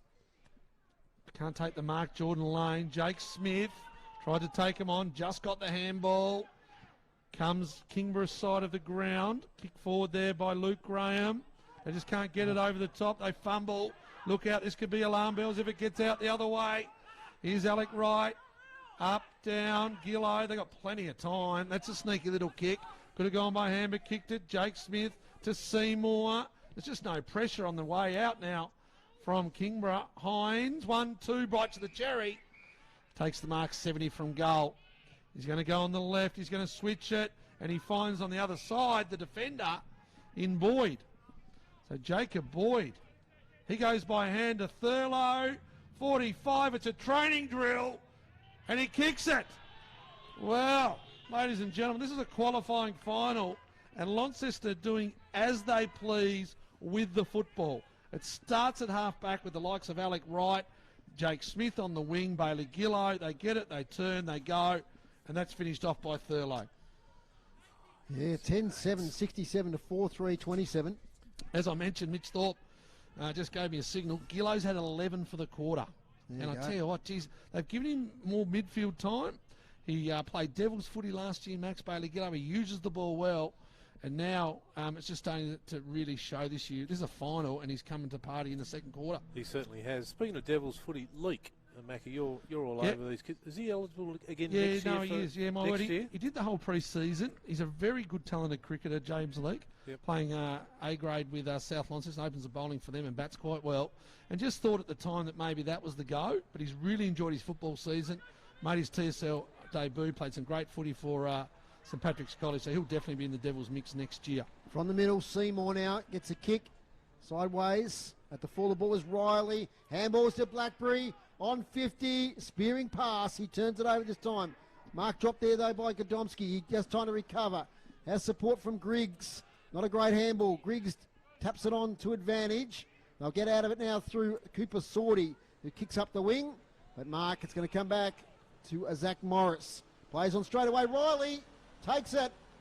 35 out directly in front. And they just can't clear that defensive 50 with any system at the moment. It comes straight back in. And Dylan Riley, who was yet to kick a goal today, has a chance to kick their 11th and then 9th for the quarter. The inside 50s were starting to be looking horrific. 17 to 4. 17 to 4 for Dave Gruber, best in the business. Absolutely. Dylan Riley spent some time in the seconds this year, but he's back and playing good footy. He kicks the goal. Geez, they're not missing many this quarter. 11-7-73 to 4-3-27. Well, that's their 10th goal kicker, Dave Moore. What's the score at quarter time, Mac? 4-2-26 to 2-4-16. 9-goal quarter. Okay, 9 goals. Yep. 9 goals, 5. 9 goals, 5. That's 14 scoring shots out of 17 entries. 1 point for the Tigers for the quarter. Yep, so Tigers just shell-shocked, I think, at the moment. It's probably, we've got 24 and a half minutes gone, but the number of goals kicked, we've probably got 5 or 6 minutes left. Can the Tigers pinch a couple the other way just to give them some hope at half-time? Gardner gets the tap, fights on for it, secondary ball up. Don't forget at half-time we're hearing from Blair Brownless. That low-scoring scrap there at the Twin Ovals. And also Darren Crawford about that great Devils win today at Icon Park. As Riley gets it to half. That's a strong mark in front, taken by Hines. Quite early, now doing well. Beautiful pass to Gronewagen. What great skills, Launceston Footy Club. Big wags. Jake Hines, lace out. Didn't have to break stride, Joe Gronewagen. And he's got a shot for goal here. 45-degree angle, 30 out. He's kicked one in this quarter already. This is for goal number 10 in quarter number 2. The boys in the Ute behind it, behind the goals. Gronewagen kicks their 10th for the quarter. The Blues are well on top here at Windsor Park. 12-7-79, 4-3-27. So we know Launceston have gone up like 5 gears in this quarter. Have the Tigers, or are the Tigers playing to the same intensity as what they did in that second half of the first quarter, or have they dropped right off? I just can't. Well, one is they can't get their hands on the football, you know. And we'll go man on man. Stand in front of your player. Put your arm across. Do all the things that they were taught as 12, 14, 15-year-olds, and try and, even if someone leads you to the footy maker, at least you've got a chance of getting it. This 6-6-6 makes a difference too, because they can't roll back 1 or 2 back behind the footy. They can't play 4 forwards, you know. They're probably lucky, because Launceston probably put 8 or 9 in their forward line at the moment to give themselves a chance to kick more. What about the flexibility of Launceston? Harper into the ruck, Gronewagen to full forward. There's Gillow again. Yeah, Gillow again. Possession number 12 for the quarter. He gets the centre clearance as it goes Launceston's way. Casey Brown just hacks it forward. Riley clever. Taps it over to Hines. It's Jake Hines. Steps inside, can't go anywhere because it goes out of bounds. Right forward pocket. Sunshine, Macca. Sunshine. I'm going to put my hands, just my fingertips is about all I can get in at this stage. Coming. I've had to move my can of quarter to my afternoon tea out of the sun, glaring. Thanks to Neil Philpott. Rocherley 5-5, leading Bracknell 5-2. 12 minutes into the second quarter. Taken by Music A. Snaps on goal to the goal square. Tussle there, Gronewagen there, Donnelly. Spills to Taylor. He'll go round to his right. Tries to shrug the tackle. Gets the handball away with strength. Ryan Tyrrell joins the party and kicks a goal. Another goal kicker. Brendan Taylor, another assist. He just was too strong and just got out of that tackle. Managed to get the possession away. And 13-7-85 plays 4-3-27. That's 13 goals. 13 goals. It's 11 goals. And 11 goal kickers, Fozzle. 11 individual goal kickers, Thurlow and Gronewagen 2 apiece. Wow. This is a qualifying final, Max. This is 1v2. I know. This is 1v2. This is how good this Blues outfit is. I said, like we mentioned James Leake. He's their youngest player, and he's playing his role. When the ball comes down, he's playing his role. It is so dominant. It's I said it before the game. They are better this year than previous. Stronger, fitter, bigger. I follow them on social media, and pre-season I remember that their running and their fitness was just amazing to watch, even on something like Instagram. Every night they were putting stuff up. This will help Kingborough. They get a free kick to get a forward entry, but it doesn't go inside because it's cut off by Tuthill. Tuthill looks for Harper, just enough. Things going all Launceston's way. What a quarter this man's had. Joby Harper, of course, missed some of the season with his fireman's course and work, and still remember that day where he finished and then just got in the car and went to work. Unbelievable. This one finds Thurlow. Thurlow on 50. He'll wheel and go again. Jackson Thurlow started right and kept going right. He's just started to come into it too. Well, I don't know who hasn't come into it really. I reckon they've kicked about 6 in a row before that behind, since they kicked their last behind. Great shooting for goal. You've got it on your computer, don't you? 13-8-86 to 4-3-27. Elijah Reardon goes long in the centre of the ground. Here's a chance. Taken here by Tommy Wright. Gets it back to Luke Graham. They've got players galore here. 3-on-1 inside 50. As Daigan takes a bounce. Gets to 50. Goes for goal himself. Ambitious. And it goes off to the left, one behind. They really should have made more than that, the Tigers. Just didn't have anything to kick to, Foz. It was either big Tyler Carter or the lumbering Lane, I think it was. No one in front of him to kick it to. Here's Wright. Out of defence. Goes short. Nicely weighted and directed kick. I think that's Ryan Tyrrell over there. The glasses up. The kick has dropped the mark there, so Gardner has a chance. Gets a quick kick inside 50. 1-on-1. Carter and House. House nearly takes it. Out of bounds. We're across 29, nearly 30 minutes now. So a last opportunity for the Tigers to hit the scoreboard before half-time. Just kicked a couple of behinds. They led by 10 points. 4-2 to 2-4 at quarter time. St Patrick's by 10 points, Foz. Close one there in that grand final. House gets the tap away. Still a chance. Ashland snaps to the goal square. Gardner, lovely swirl from behind. That's taken now and a smash through here by George O'Neill. Their first goal of the second quarter. So good work there from O'Neill. And round of applause there for the Tigers. And gee, they needed that one. That's their first goal, as I said, of that second quarter after a very promising first quarter. 5-4-34 to 13-8-86. Max. I'm just watching on the ground here. We had the big black crow chasing the seagull here, Foz. I've never seen that at the footy before. Look at him go. That's where we've got to, have we, Max? That's where we've got to. Hey, well, it provided a bit of entertainment to me sitting here. Half-time down the coast, Max. Fourth lead Motton, 52-13. It's a really good one between Yolla and Queenstown. Queenstown looking to a back-to-back. They trail by 2 points to Yolla. Big crowd there at, where was that one at? South Burnie by the looks. Yep. And the Roos, the Clarence Roos by 20 points half-time down at Kingborough. So we're bringing you all the scores right around the state. And some big grand finals, some big finals happening. On this one, we've just seen Launceston put the foot down in the second quarter. If you've just joined us, they've kicked 11 goals for the quarter. We just saw Kingborough's first. They're going to get a free kick here, are the Tigers. Joby Harper gives that one away. We saw the leading stat getter at quarter time for Launceston was Boyd with 8 and Harper with 8. Now, this quarter, there's blokes. There it is, half time. Blokes are going to rack up big figures. I look forward to seeing the stats during this break. But there it is. It's half time here in the qualifying final of the TSL season 2022. It's Launceston 13-8-86. So they've kicked, 11-4 for the quarter. And Kingborough, they're 5-4-34, and they kick 1-2. So just repeating that, 13-8-86, Launceston lead Kingborough 5-4-34.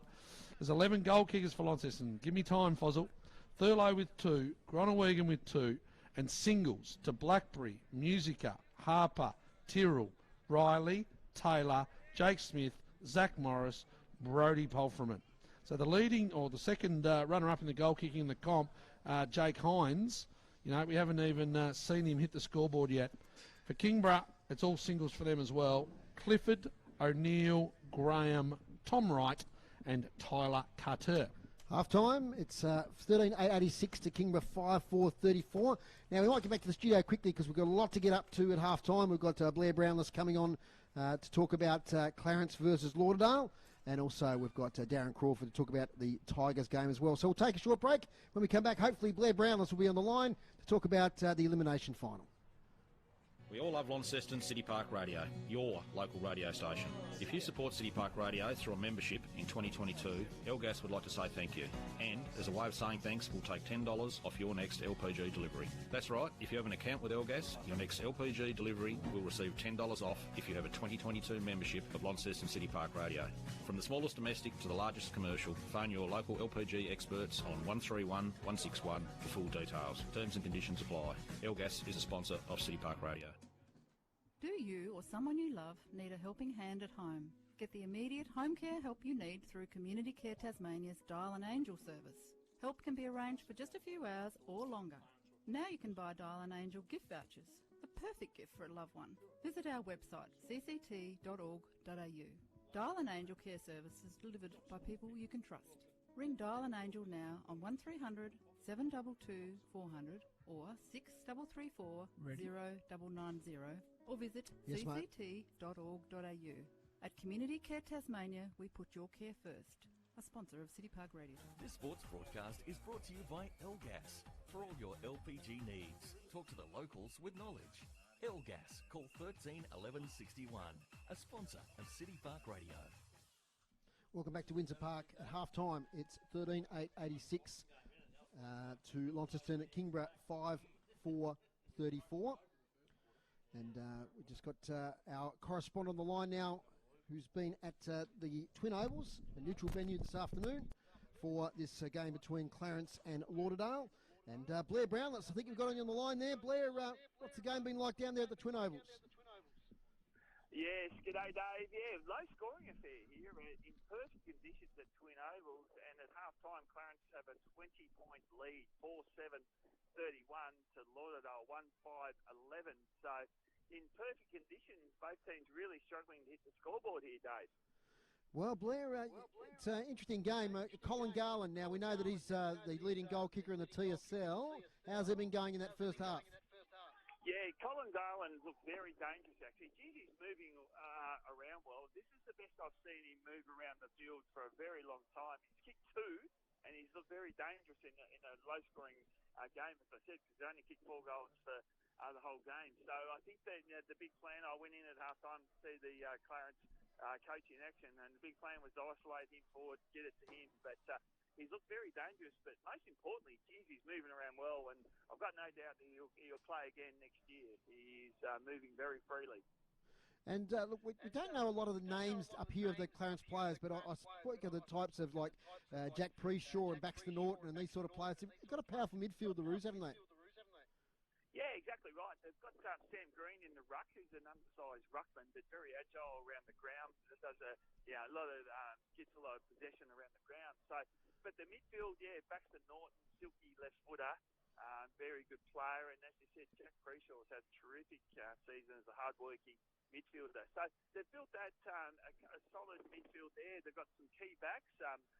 Baxter Smith, who's returned from Melbourne this year, playing centre-half back. He's actually playing on Sam Siggins, who looks dangerous as well. But you just think with Lauderdale, they do have some forward potential, goal-scoring potential. They've got Blackburn, they've got Siggins up forward, they've got Christensen and Harry Richmond. So this type of team, although they've only kicked 1 goal for the whole game, and we've just started the third quarter, they with that forward power, they could kick some goals and get back into this game.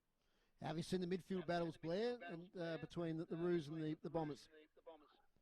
Yeah, well, Lauderdale always had big-bodied midfielders, haven't they? Nat Franklin and Bryce Walsh and Sam Siggins in there as well.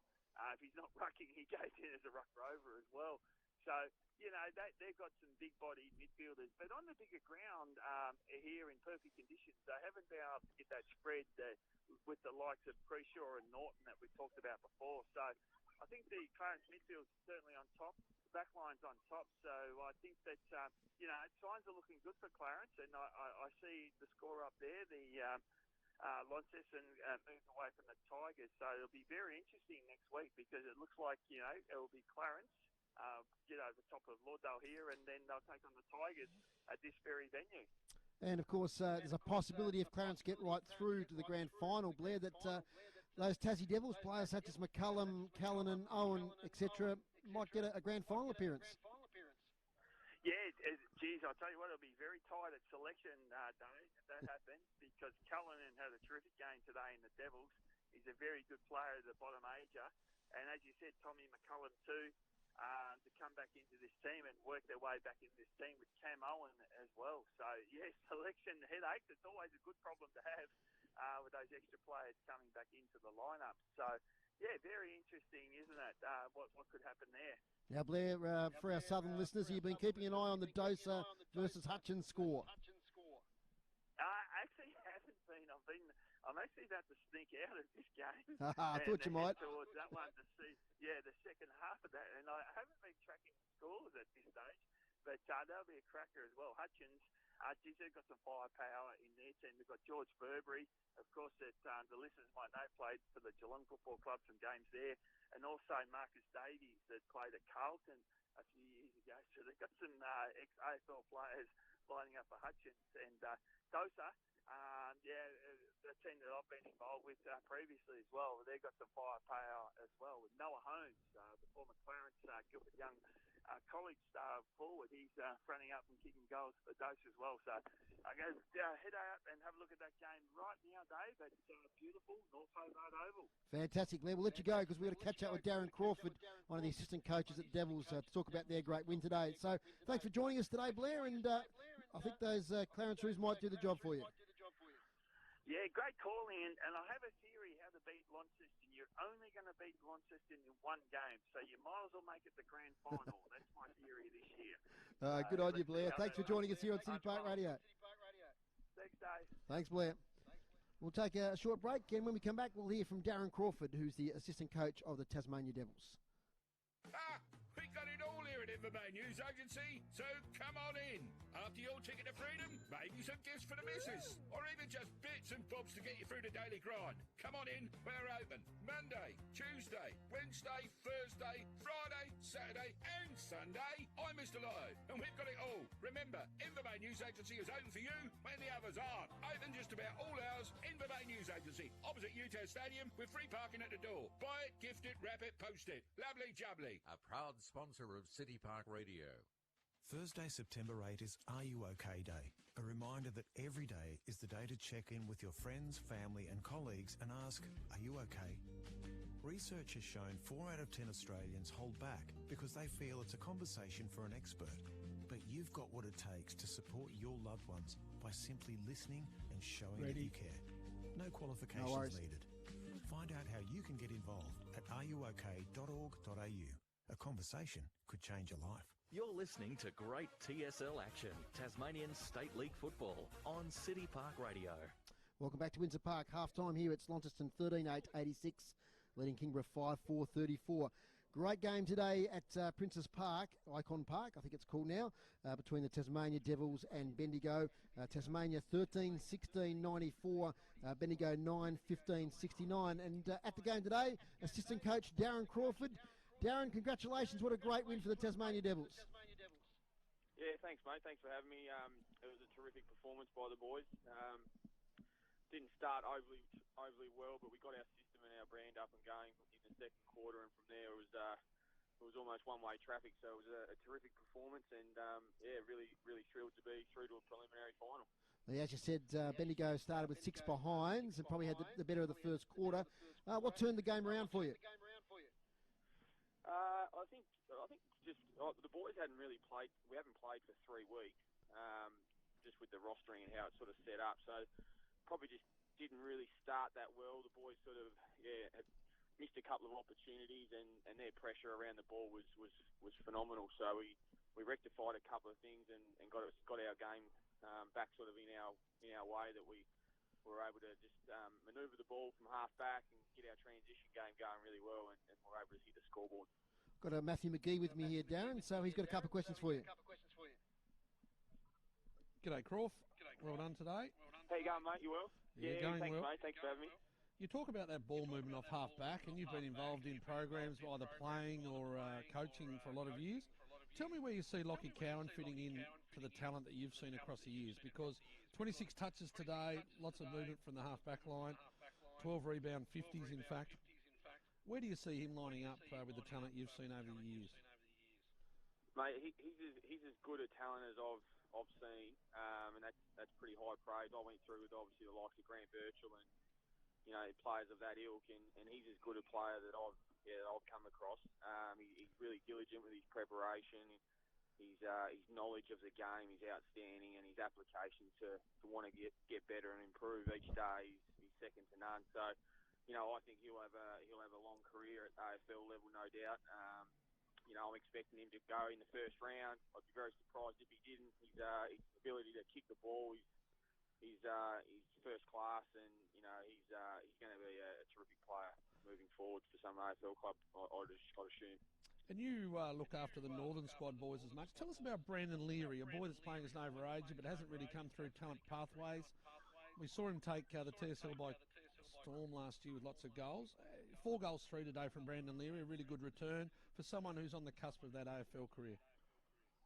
Yeah, absolutely. It's a great story, Brandon. I had a little bit to do with him at a younger age as well, in his Georgetown days, at NTFA level actually, and he's just worked really hard on his forward craft, and he's one that I've established a really good relationship with, and he just wants to get better, and he really understands that to play that sort of forward role, it's not only about hitting the scoreboard, it's about the forward pressure and creating space for other forwards, and he's really taken that on board, and his pressure's just gone to a new level this year, and that's something that I know the recruiters have been really keen for him to add that part to his game, and he's following through, and it was reward for effort today, and he probably could have ended up with another couple. So he's certainly getting plenty of looks, but it's the other stuff that he's doing off the ball, which is what we're most pleased with. Croft, tell us about Jeremy Webley and what he's been able to bring to this squad. They just all seem very aware of what their role is. Doesn't matter if it's a Josh Gillow who punches the ball and only might have 2 or 3 possessions, or whether it's a Tom Beaumont who comes in and plays that real bull effort, and of course your stars we've spoken about. But just tell us a little bit about Jeremy Webley and what he brings to this team. Oh, Jeremy's knowledge of the game is it's incredible. It's been a real pleasure to be able to work alongside him this year, and his preparation and his ability to understand what the opposition's strengths are, and then cater a game plan to rectify that is like nothing I've ever seen before. And the preparation that he does during the week he's watching so much film, and his communication is terrific as well. Not only with us as other coaches, but he's been able to establish some relationships with players right across the state, and that's a tough job to do.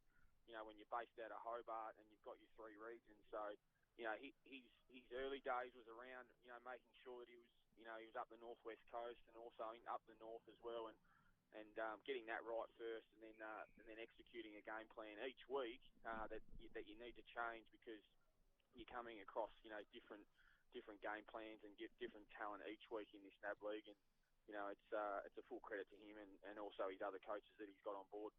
And tell us from here, I believe it's the winner of Dandenong and Western Jets tomorrow who you play next week? Yeah. So it looks like the game will be played at Ballarat, I think. Yep. So not 100% sure on that, but we'll watch that game closely tomorrow, and then we'll go about working out what our plans will be, and then it's about executing it, and that's what the boys have been able to do each week, and it's been a terrific performance, and hopefully we've made a heap of people proud back home, and I know that we certainly are, and it was nice to have a contingent of Tasmanian people come over today, and we had Jack Rewald come and speak to the boys last night, which was fantastic, to go out of his time and to come and talk to the boys about, the connections that he's made through Tasmanian football, and 17 years ago, he was sitting in the same spot as some of these boys are today, and it was just a great night to have him come in and share some of his moments of wearing the Tassie jumper and the pride that he has, and it was terrific. Darren, I really thank you for having you give up your time. Are you at the airport at the moment? We're just watching Gippsland Power playing against the Northern Knights. So we're about to leave within the next hour. You might as well give us a score then, mate, if you're at that one. Yeah, close one. Gippsland are up 43, leading the Knights 37. Okay, so you're going to go further into the final series, mate. Congratulations. Great win today, and well done to you and the coaches for what you've done for the team this year. Terrific, mate. Thanks for having me on board. Thanks, Darren. That NAB league's really interesting, Foz, because a lot of squads have a lot of private school boys. They play school footy. They play Vic Metro, Vic Country. Some of those squads have got like 70-odd on their list, and they give everyone a go at finals. They have wild card rounds, and there's always a lot of turn-ups in the finals, because they don't know who's around and what squads are available. So Tassie have done well to qualify in that position to then keep playing, the qualifiers that they deserve to play. But look, they're going really well. So, and I really want to push that point, that team effort. Yep. They've got a couple of stars, but they've got a lot of role players and blokes that have just improved their footy under Jeremy Webley from, being okay players at D-League level. Now they come back and they're really good players at TSL senior level. Half-time here, it's Launceston 13-8-86 to Kingborough 5-4-34. I think Tony has emerged from the Tigers' room. Tony, did you manage to get in there? Yes, I did. Look, that was quite interesting, actually. It was sort of a room of two halves in a way. The first half of the 10, 15 minutes, whatever, it was the players in their groups, and they were talking about what Launceston were doing, not really what they should be doing. In particular, Kieran Lover was talking about how to try and stop Harper and what Harper was doing in the ruck in that particular quarter. So there wasn't a lot of, we can do this or we can do that going from the playing groups. Flint Baumler, when he started speaking, sort of turned that around a bit.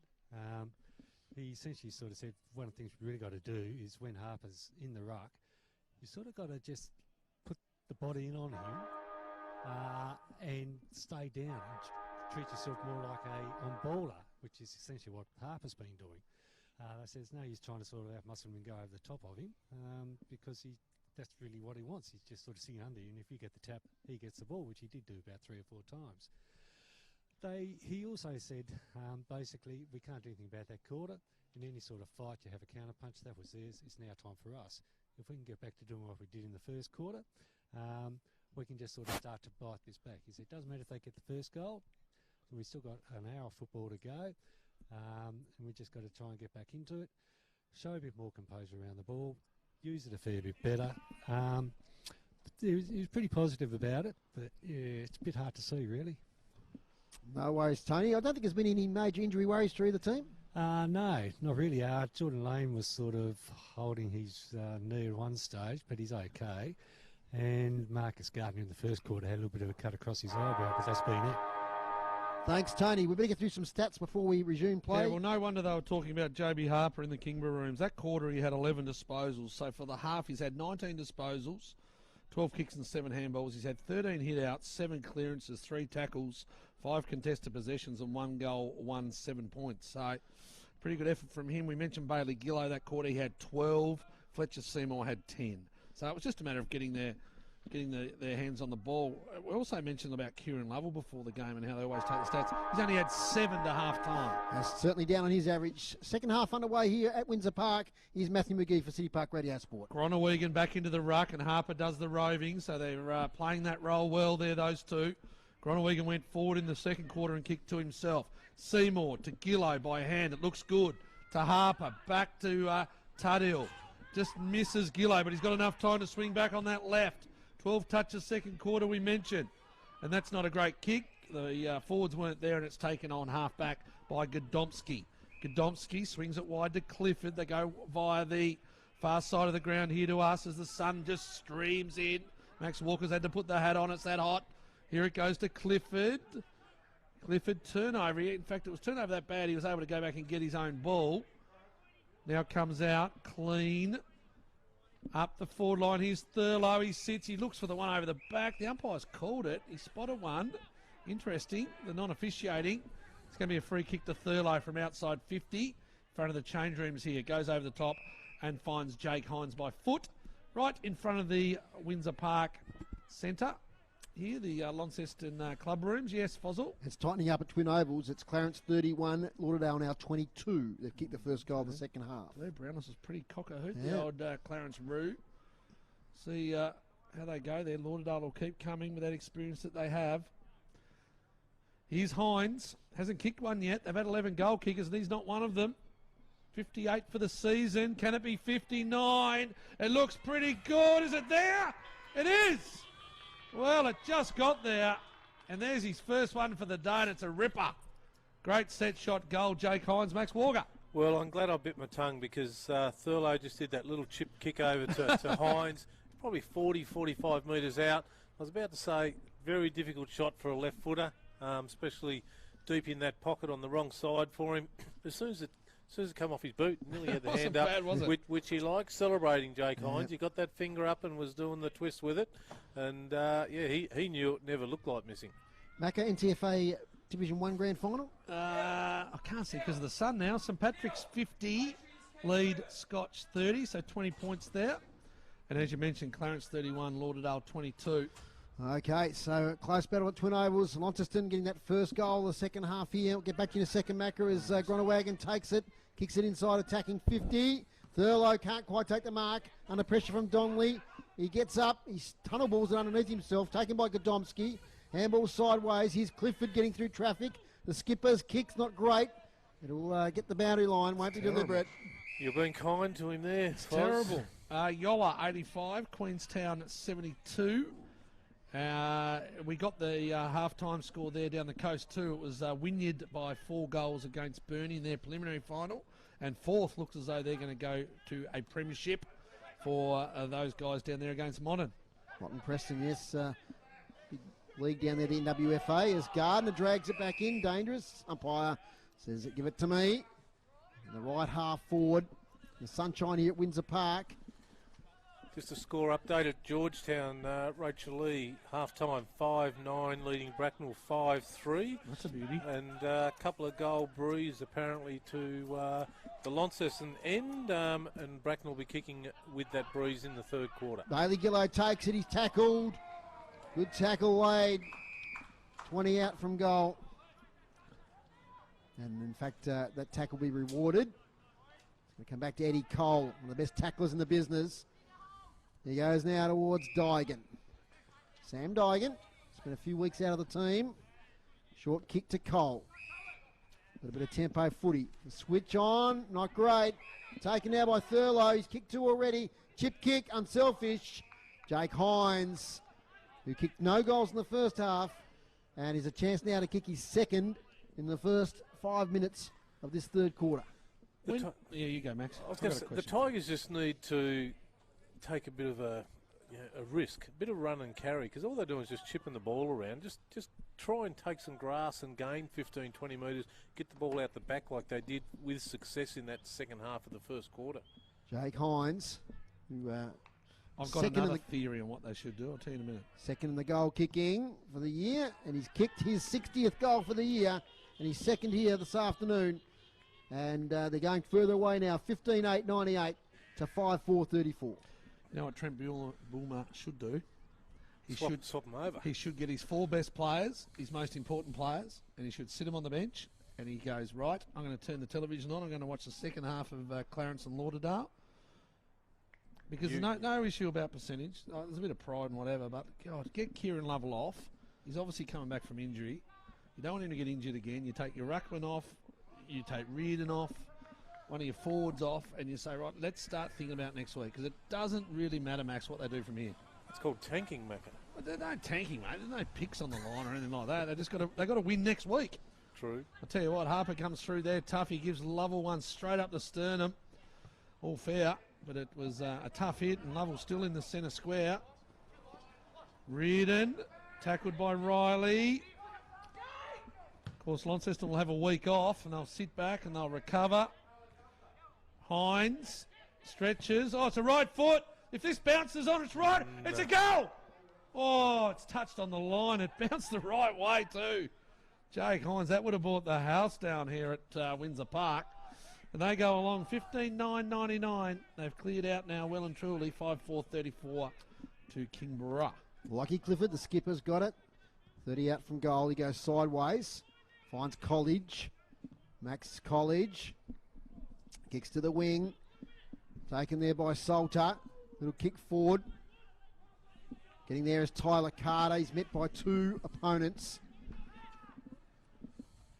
Now Fletcher Seymour has it. Releasing handball to House. Back to Leake. Punts it high in the air, but it's only as far as Lockie Clifford. He's getting a bit of it. Turn it over a bit, but he's trying hard to lift his side. He gets it now to Dygan. Centre wing. Sam Dygan. Kicks towards Lane. Leads out. Takes a good mark. One of the best marks in the league. Averages 4 contested marks a game. There's Jordan Lane. First chance he's had to jump at it today, Foz. That's it. Kicks to the goal square. Graham's there. It's off hands. Through for behind. Kingborough's first score of the second half. They go to 5-5-35. It's a 15-9-99. Macca. Three-quarter time at UTAS Stadium, the Division 1 NTFA Senior Men's Grand Final. It's St Patrick's 7-8-50. They lead Old Scotch. They've kicked 3-13, 31. Inaccurate. So 19 points there, St Pat's Old Boys. Of course, congratulations to St Pat's volunteer Scott Bruiser Flynn, who has been named the AFL Volunteer of the Year, Foz. And we both know him very well. Great man. Nice mark taken by Leake inside defensive 50, getting a bit of it. Even gave you a mention in his victory speech, Foz. He did. Kept the club alive, St Pat's Old Boys. I was one of many. Yeah, no, you were. You were one of 3, he said. Alec Wright has got it. Left half back. Looking to switch. 208-game superstar? Correct. Yeah. He goes low. Finds a target there in Woolley. Woolley, defensive side of the wing, goes sideways. Takes it now is Jake Smith. Thinks about switching it again. Goes the 45 kick now to Harper. This is where they build from half back. Harper another 45 kick looking for Seymour. Seymour hands off to Taylor. Taylor spots up. Thurlow can't quite take it. Good pressure from Donnelly. Thurlow gets on it again. He's tackled by Godomski. Out of bounds. I'll tell you what, Mitch Thorpe could do the same as I mentioned the Tigers too. You know, just give Thurlow a spell, give Harper a spell. Might put a few on ice. Yeah, well... Is there a theory there? There's no votes, though. There's no votes to be gained. You're not losing any goal-kicking awards or anything like that. Is there a theory, though, if you reduce the rotation to put pressure on the players that are still on there? Just saying. Maybe both teams not today. Maybe both teams just stand still for 30 minutes. Oh. Joby Harper gets out of the tackle. Left foot. Kicks it a half forward. Taken by Riley. Handballs now towards Taylor. Casey Brown. Here's the call from Hines. This will be his third this quarter. Stands, delivers and goals. Easy as you like, Jake Hines. He could have kicked 4 this quarter, but he's kicked 3 now. But he heard the call. Did Brown. He got it out to Hines, and I've got 3 number 1s in my list here for this quarter. And from kicking none at halftime, he's now the leading goal kicker on the ground. Well, he was the one that we mentioned, didn't we? 11 goal kickers, and I kept saying Jake Hines hasn't even had a look at him, and he's kicked 3. The skills are so clean, aren't they, Max? That's the secret, really. Yeah, simple. He's just one of those. Especially if there's no pressure, Max.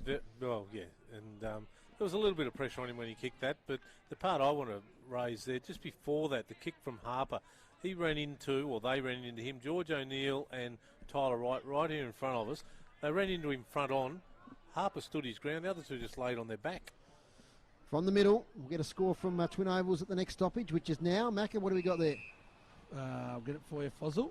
The Roos 32 lead by 10 points at three-quarter time. Gee, it's a low-scoring game down there. 32-22, and it looks, fine conditions. Pressure final. Eddie Cole kicks it towards half forward. Luke Graham in a wrestle.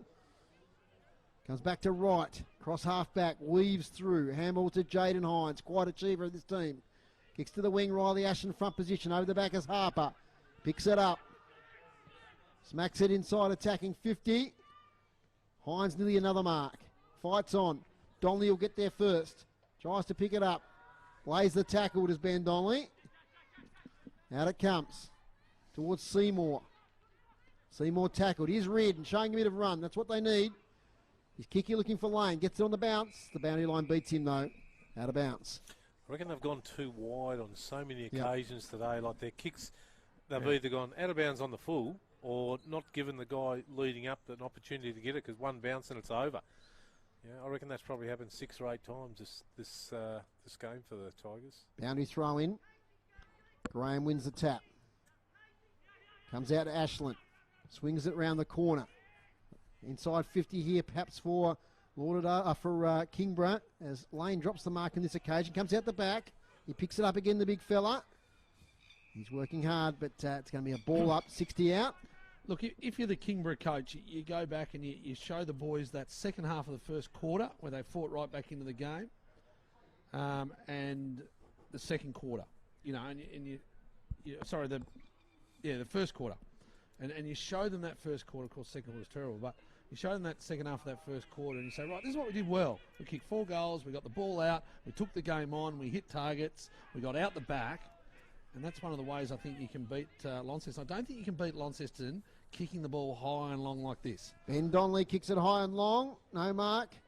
Out the back, Jaden Hines slips over as support though from Leake. His kick here is intercepted by Griggs off hands. Now here's Jacob Boyd with some run. This is where they generate all their forward pressure to Launceston. Joey Brower does okay. Fights on there with Paul Freeman. Gets a round of applause from his family there down in front of us. Their team defence is so good, Max, that you've got to try and separate them, Launceston, and you've got to try and separate them and maybe get them up the ground and try and get them over the top the other way. They work well in numbers, don't they? They're always there to help each other, whether it be 1v2, 2v3, 3v4. They always make the effort to get there outnumbered. Play on advantage to Clifford. Narrow inside 50. Right, he's been dangerous. Good to watch. There he goes again. Second chance. Umpire calls a free kick. Jordan Lane. It's going to go to Jordan Lane outside 50 though. Alec Wright's been good today from the first quarter. Just so solid. Here's Lane. Hit up. Intercept mark. Well, it's not an intercept mark. He passed it to It's him. an intercept mark. It's an intercept mark. It was a lazy kick. Talk about, I mentioned at the start of the game, Tigers have to take intercept marks at this end of the ground, defensive end, haven't done so. I said that Launceston averaged 18 marks inside 50 for the game. They took 10 to half-time. And when a team's got a percentage of 268, if they're taking 10 in the first half, you know they're going to be a fair way in front like they have been all year. So they're on target for that marks inside 50. Free kick, play on advantage. No, it's going to come back. So we just try and break down some things here as the game's sort of just wallowing away. Just to think about if you're the coach, what do you try and do to break this mighty Launceston outfit down? They might have to come back and play them again. Free kick goes to Cole. There's a good good pack there, but it's Juicy Hines down the back. Goes to Seymour. Hit up. They're away now. Pulfreman. He looks around. He said, no one's near me. I'm going to put the wheels on, the fast wheels. I go wide to Tyrrell. Left foot. Good lead. Riley. He's looking better every week, Riley. He wheels. He goes. Deep. Inside 50s. Hines going to get there. He's not. Just was sort of sitting back a bit deeper in the square. And it's a good mark in defence by the Kingborough Tigers, and they come out via Brower. Domsky to Brower. Gets it to the wing, but over the head of Graham. And you hear the noise, the hands hitting the ball there. Gronewagen takes the mark. That's not good. Turnover. Eddie Cole, who's tried hard all day. And it's those daring kicks that Max talked about. It comes off this occasion to Lockie Griggs. He's looking to switch. Has to be perfect. And it is pretty good. College, though, couldn't take the mark. Good work there from Tyrrell. On the follow-up, Riley to Harper. Players everywhere leading inside 50. Now Taylor's got it. Now we're going to whistle back on play. Help me out here, boys. It was over here at the Nick Butler. Yeah, something happened in the middle of the ground, so it's a kick downfield to Launceston's advantage. Taylor had the mark anyway, so it didn't matter. Oh, he looks to go by hand. He thinks about the handball to Harper. Might be worried about the distance here, Brendan Taylor. Going to get all he's got. Kicks it to the goal square. Hines gets to the front position. Over the back. Tigers everywhere. They should take it away here. That's College. Kicks it up here towards Gardner, who takes a good contested mark against Gronewagen. So Gronewagen outmarked by Gardner. Clifford runs past. Didn't give it to him. Goes inboard by foot to Cole. Cole looks up for Lane. Oh, it's a good mark. It's a really good mark, Josh Woolley. Play your role, do your job. When it's your turn to go, Max, that's what he does. Woolley, what a leg, what a shoe to Harper. Harper hit up to Pulfreman, plenty of space again. He's got Zach Morris on. They've got options galore to Launceston. Musica leads, Casey Brown leads. Hines leads to the pocket. Riley, hit on the chest. He looks to play on. The umpire called play on. Touched off the boot. Taylor, can't get it. Cut off by Cole. It's an up and under kick. It's going to fall in the arms of and find Boyd. Was he very unlucky, Foz? No, I'm just in your eyes. I'm looking over the bench there, Kieran Lovell. I don't think he's fit still. Well, he's not fit still. No. We've seen that plenty of times. Was he unlucky, Foz, Boyd? Yes. No. Yes. No. Riley was unlucky. Here he goes. Comes down the front now, Sam Dygan. Haven't seen him much today. He's going to get a free kick. Riley who? Dylan Riley, the mark over Oh, the here. mark, no. Boyd for the team of the year. Oh, well, you'd have to ask the chairman. So that's what I said. He said no. I thought, jeepers. Anyway, you've got to take these big calls, big questions. Big calls if you're on those selection panels. Lockie Clifford. Chairman of selection. Chairman of selectors. Connor Solder goes forward. Inside 50 finds George O'Neill tucked in the pocket. I'll tell you what, did you see the look of him up here on the balcony when he read the votes out the other night?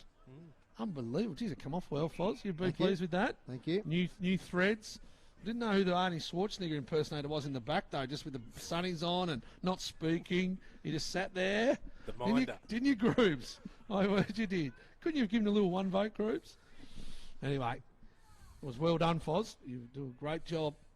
And Sam Siggins took out the medal. Congratulations to him. He's got a big game going on at the moment down at the Twin Ovals where Lauderdale are trying to chase down Clarence. Here's O'Neill from the pocket. Misses everything near side. Glad we didn't talk that one up because it goes out of bounds. 16-9-105. Launceston Kingborough 5-5-35. So 3 goals to 0 this quarter in the first 18 minutes. Now, camera Josh Goodyear has got the sun protection on there. Getting onto his camera. As now it's cleared out here towards Blackberry, right half back. So we'll get you some scores. Any update there from UTAS Stadium, Macca? 56 to 32, St Patrick's Way. What's that? 7 minutes, 7.5 minutes gone in the fourth. Blackberry takes the mark. Oh, he kicks it into the umpire. So it deflects from the umpire's arm. Then it goes to Woolley, back to Blackberry. Set play, that one. Now towards Jaden Hines. Off they go with Alec Wright on the wing. Kicks towards half forward. Tyrrell takes a beautiful mark. Plays on. Short pass, Hines. Clears him. 3 Tigers to 1 here. Cole will get it. Oh dear. He could be in trouble. He is. He was under no pressure. Eddie Cole. He thought he was, but he wasn't. He thought he was, Foz, but the pack of about 5 or 6 players that competed for the ball and were all still on the ground, and he picked it up, 8 or 9 metres out and just handballed it through. So a gift here to JB Harper. He wastes no time. He'll kick it to the netting at the northern end of the ground. In fact, he kicks it over the netting into the Christian school. So another goal to Launceston. And that's the first goal for a little while. 17-9-105. That's his second. 17-9-111, sorry. That's his second for the day. Kingborough 5-5-35. Today's broadcast brought to you by Elgas. For your LPG needs statewide. Talk to the locals with knowledge. Phone 131161. Sorry, thanks to Daily Potato Co., our stream sponsor today as well. He was one step too early. JB Harper was about to come into the square, and if someone's in the square, he would have been right. JB Harper was one step away from it being okay. There was one the other night in one of the games where one of the AFL players handballed it. Looked bad. Because the player was in the square, it was considered under pressure. Probably a Brisbane player. Got away with something again. Anyway, here's Harper. He's going to take this one at the back. Tries to kick it to himself. He's going backwards to go forwards. He snaps it round on the left now. Out in front of Gillow. A little bit quiet, a different role this quarter, playing more off half-back wing. Here's Gillow's run down. It goes out of bounds. Umpire says throw it in. Nice tackle from behind there from Luke Graham. Clarence having a shot down at the Twin Ovals. They lead by 11. Yolla have kicked away against Queenstown. And fourth, well and truly home against Mott and Preston. Bounty throw in far side. Lane front position. Wins the tap. Out here to Clifford. Picks it up. Handballs in desperation. And gets a out of bounds call here. So next week, Launceston, of course, will have the week off.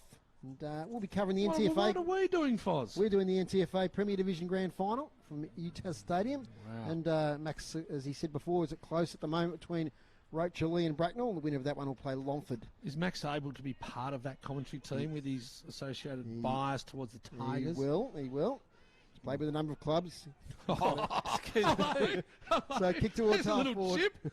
Kick towards half forward. Played with a number of clubs. Well, did you just hand yourself around to whoever had the biggest dollar, Max? When you play over 300 games, Can you tell us how many? Where have you played? Let's do it while the ball's out of bounds. Go. City South. City South. Yeah. South Launceston. Yep. Longford. Yep. Friends in Hobart for a little while. Right. There you go. That's not a lot. Why Friends?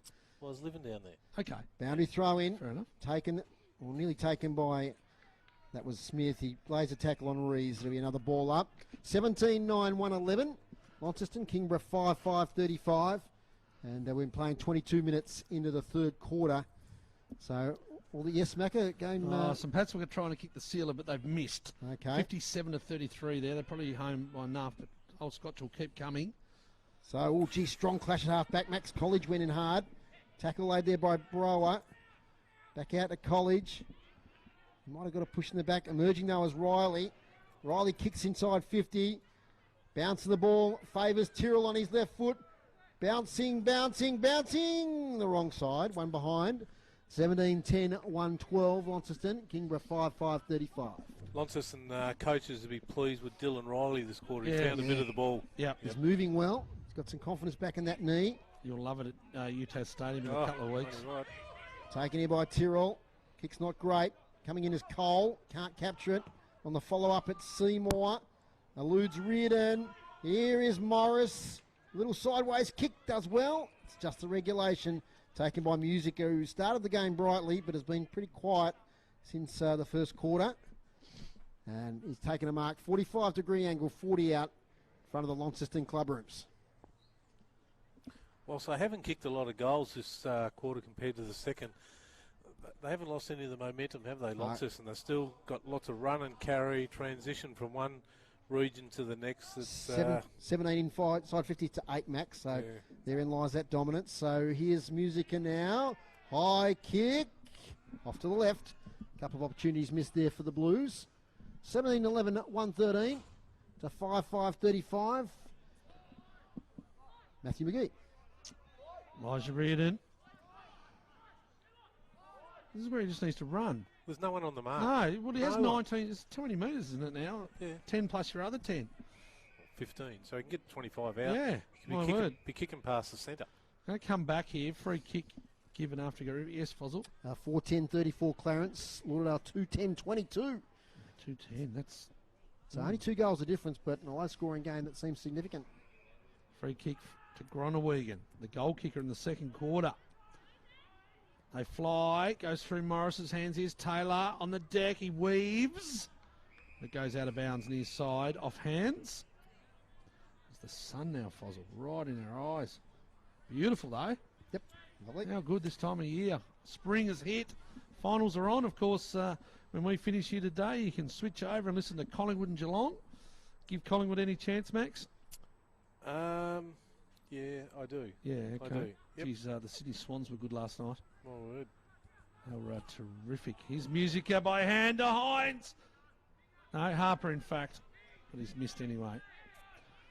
So not quite as dominant this quarter, Launceston, but still the inside 50s probably show they are dominant. Yes, mate. 18-8, Macca. Yeah, 18-8. Just haven't had the goal scores. Clearances 10-3, so they're still dominating a lot of the stats. Well, Reardon. 4 goals this quarter. Reardon, a lovely kick this time out to Griggs, who should have taken that mark. He's got the follow-up. Finds the handle now, gets it to Joey Brower. His kick smothered. And they just can't get any clearance out of half-back. It's a similar pattern this game to the other two we've seen here. Although the Tigers had that really good first quarter. But in the second quarter, they were demolished 11 goals to 1. In a big display of power from the Blues. Bounty throw in. Over the back. Seymour couldn't take it with him. Cleared out by Cole. Here's a chance, although George O'Neill couldn't take it with him. He lays a good follow-up tackle on Seymour. Could have been rewarded for that. Good George O'Neill. Now he fights on again, does O'Neill. Taken by Tuthill. Handballs to space. Seymour's there. Gets round. Kicks on the right. Griggs in front position. Does well. Taken now by Sorty. Sideways handball. Dygan back to Griggs. And Griggs, the releasing kick, finds O'Neill. As we've got a player going off with an injury. Alec Wright. Alec got a bit Wright. of trouble with the right shoulder, I think. Yep, and it doesn't look good. We'll get Tony onto that. Up to half forward right. Over his head. Taken by Blackberry. Probably turned the wrong way in the end, but he got the right foot kick away. Out here towards Palfreyman. He takes it against Reardon. Lovely handball under pressure to Tyrrell. Tyrrell waits. Delivers with a 45 kick to Seymour. Handballs to Palfreyman. Palfer's the call as he kicks inside 50. Thump from behind on Thurlow. Taylor to Thurlow. Gets clear. Sideways kick. Heaps of options. And one of those is Casey Brown, who takes it. And the man on the mark's about 45 out. So just getting the glasses on Alec Wright. This is significant with 2 weeks to the grand final. Some sort of shoulder/arm injury. He's cradling that right arm. So that doesn't look great. But we'll keep our fingers crossed. It'd be a shame for him to miss a grand final. He's had such a great season. Could actually be his wrist or something, I think. Yeah. It was. We'll get Tony, as I said, onto that as soon as possible. As Casey Brown pushes it to the left, and it's three-quarter time here at Windsor Park. 17-13, 115. Plays 5-5-35. The margin is 80 points. So in that quarter, Macca, 4 goals, 5 to 1 behind. So since quarter time, it's been 15 goals, 9 to 1 goal, 3. Goal kickers, Foz. Yes, for please. Launceston, Jake Hines with 3, all in that quarter. 2 goals to Harper, Gronewegan and Thurlow. Singles to Blackberry, Musica, Tyrrell, Riley, Taylor, Smith, Morris and Palfreyman. And for Kingborough, all singles, Clifford, O'Neill, Graham, Wright and Carter. as they remained goalless in that quarter. Well, Max, not as many goals scored by Launceston, but they continued their dominance that quarter. Yeah, look, they didn't have to kick the goals, did they, Foz? Because they put the game beyond doubt in that second quarter with their 9 goals for. And, yeah, look, a significant injury there, which was a bit of a bit of bad luck there for Alec Wright. Hope it's not too bad, but it certainly doesn't look good. He's still in the hands of the trainers over there on the bench. But just their teamwork, they don't have to second guess anything, Launceston. Whether it be a run and receive handball, if the opportunity's there, they just give it because they know that there's going to be at least a minimum of one guy coming past and quite often an overlap of that guy as well for a second handball. Yep. And it just opens it up. It allows the forwards to hold their ground a little bit, have that big space in front, and you see Thurlow hitting up. We've seen Jake Hines in that quarter kick 3. Brendan Taylor was his busy little self again round there. And the one that I was really pleased for in that quarter from a Launceston perspective was Dylan Riley. Whilst he kicked a goal in the second quarter and didn't kick any then, he just seemed to be a bit more noticeable in that quarter. He was up and around like we saw him running around 2 or 3 years ago before his knee injury. But, a really dominant display without hitting the scoreboard again in that third quarter. Lauderdale are within a goal, Foz, down at the Twin Ovals. Clarence 34, lead Lauderdale 28. 12 and a half minutes gone in the fourth. We'll keep an eye on that one. We'll take a break here on City Park Radio at 3/4 time. When we come back, we'll have the team stats and the individual stats from this game back in just a moment. Want to learn to play music? Playing music is so much fun and has all kinds of cognitive and social benefits. Barrett's Music can help you get there. They can help select the best instrument for you, choose appropriate learning books and find a teacher. Plus, they offer flexible, interest-free payment plans. If you pick an instrument that you really like, find a teacher and put time aside each week to practice. Then you can play music. Get started now with Barrett's Music, 104 George Street, Launceston, a sponsor of City Park Radio. The Launceston Players present the complete works of William Shakespeare abridged. Join our madcap cast as they weave their way through all of Shakespeare's works in one wild ride which will leave you...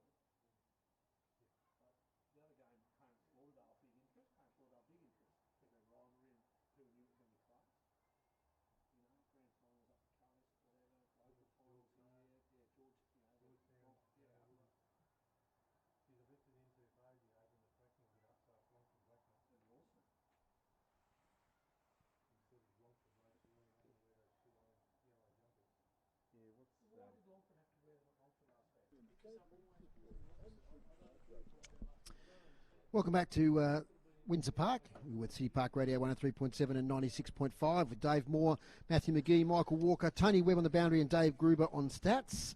And at 3/4 time, it's Launceston 17-13, 115, leading Kingborough 5-5-35.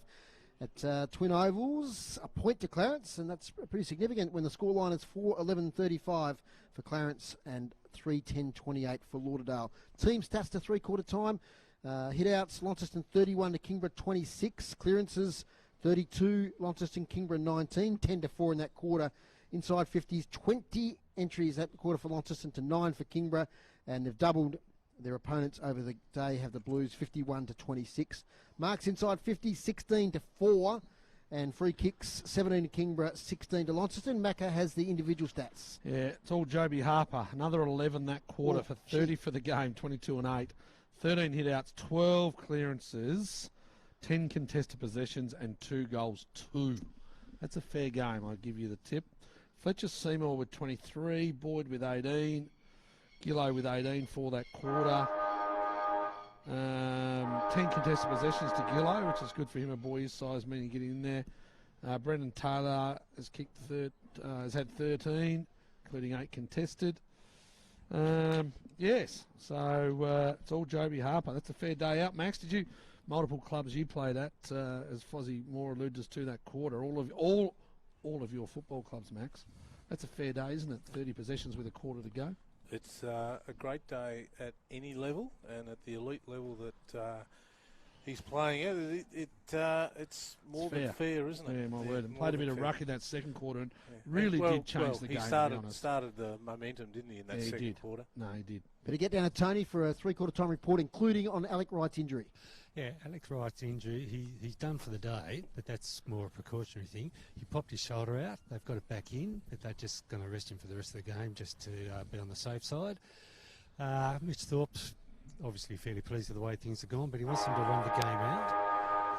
He says, you've got the week off next week, so let's just run it and run it and run it.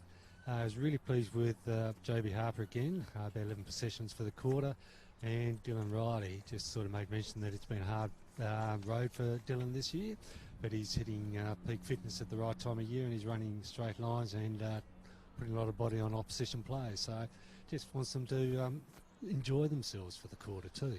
Now, Tony, I want you to keep an eye on Kieran Love in this last quarter. I don't think he's going to play much more part in the game, so we'll see if they use him at all. Yep, no worries. This last quarter. Thanks, Tony Webb, there on the boundary. And you've got his stats there, Max? He didn't touch it that quarter. 7. Right. I think he was off most of the quarter, to be 7. honest. Well, maybe Bill was listening to me because I said they probably want to do that. Jake Smith in the ruck now. That's probably high on Gillow, but they get away with it to the Tigers. It's going to be a secondary ball up. So Alec Wright, dislocated shoulder. As long as there's been no real tendon damage as such, it's gone back in okay. He could play with that in a couple of weeks, Max, just with a bit of a shot or something in the arm. Depends if, maybe post-season, a bit of a tidy up or a bit of tightening up. So it's not all bad for Alec Wright, for those supporters interested in that. But that's probably the story to come out of it, to be honest. Hines by hands to Harper. He's been brilliant. Gives this one to Thurlow. Check side, missed the lot. Misses the lot, does Jackson Thurlow. So he's kicked, 2 for the game? I think he got snuck in from behind, 2-2. So, 2-3. 2-3 he's kicked. So Reardon. St Pat 65, Old Scotch 39, not long left. All right, good win the St Pat's Old Boys. They've been a dominant side all year. Have the St Patrick's Old Collegians. It'll be on up at the beach tonight, Fozzel. Certainly. You mosey up at all? I Lifetime do. member and former president and club champion. Here come the Tigers forward.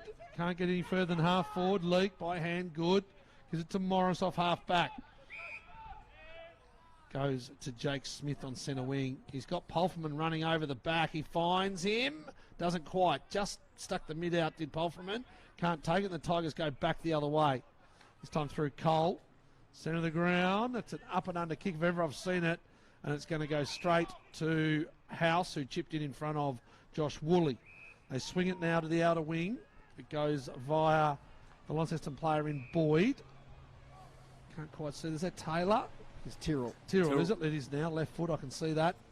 Tyrrell has Musica on the green boots. Picks it up. Harper. Oh, he stood under it. He's got one from behind. The smaller opponent there in George O'Neill, was it? Dygan. Dygan, was it? Okay. I think Sam Dygan thought he got all ball on that and not too much contact. Yeah, but he might be right. It's just a hard hit in the back. Harper's come up sore. Good eye on that one too. So his day might be done, Harper, if he's sore.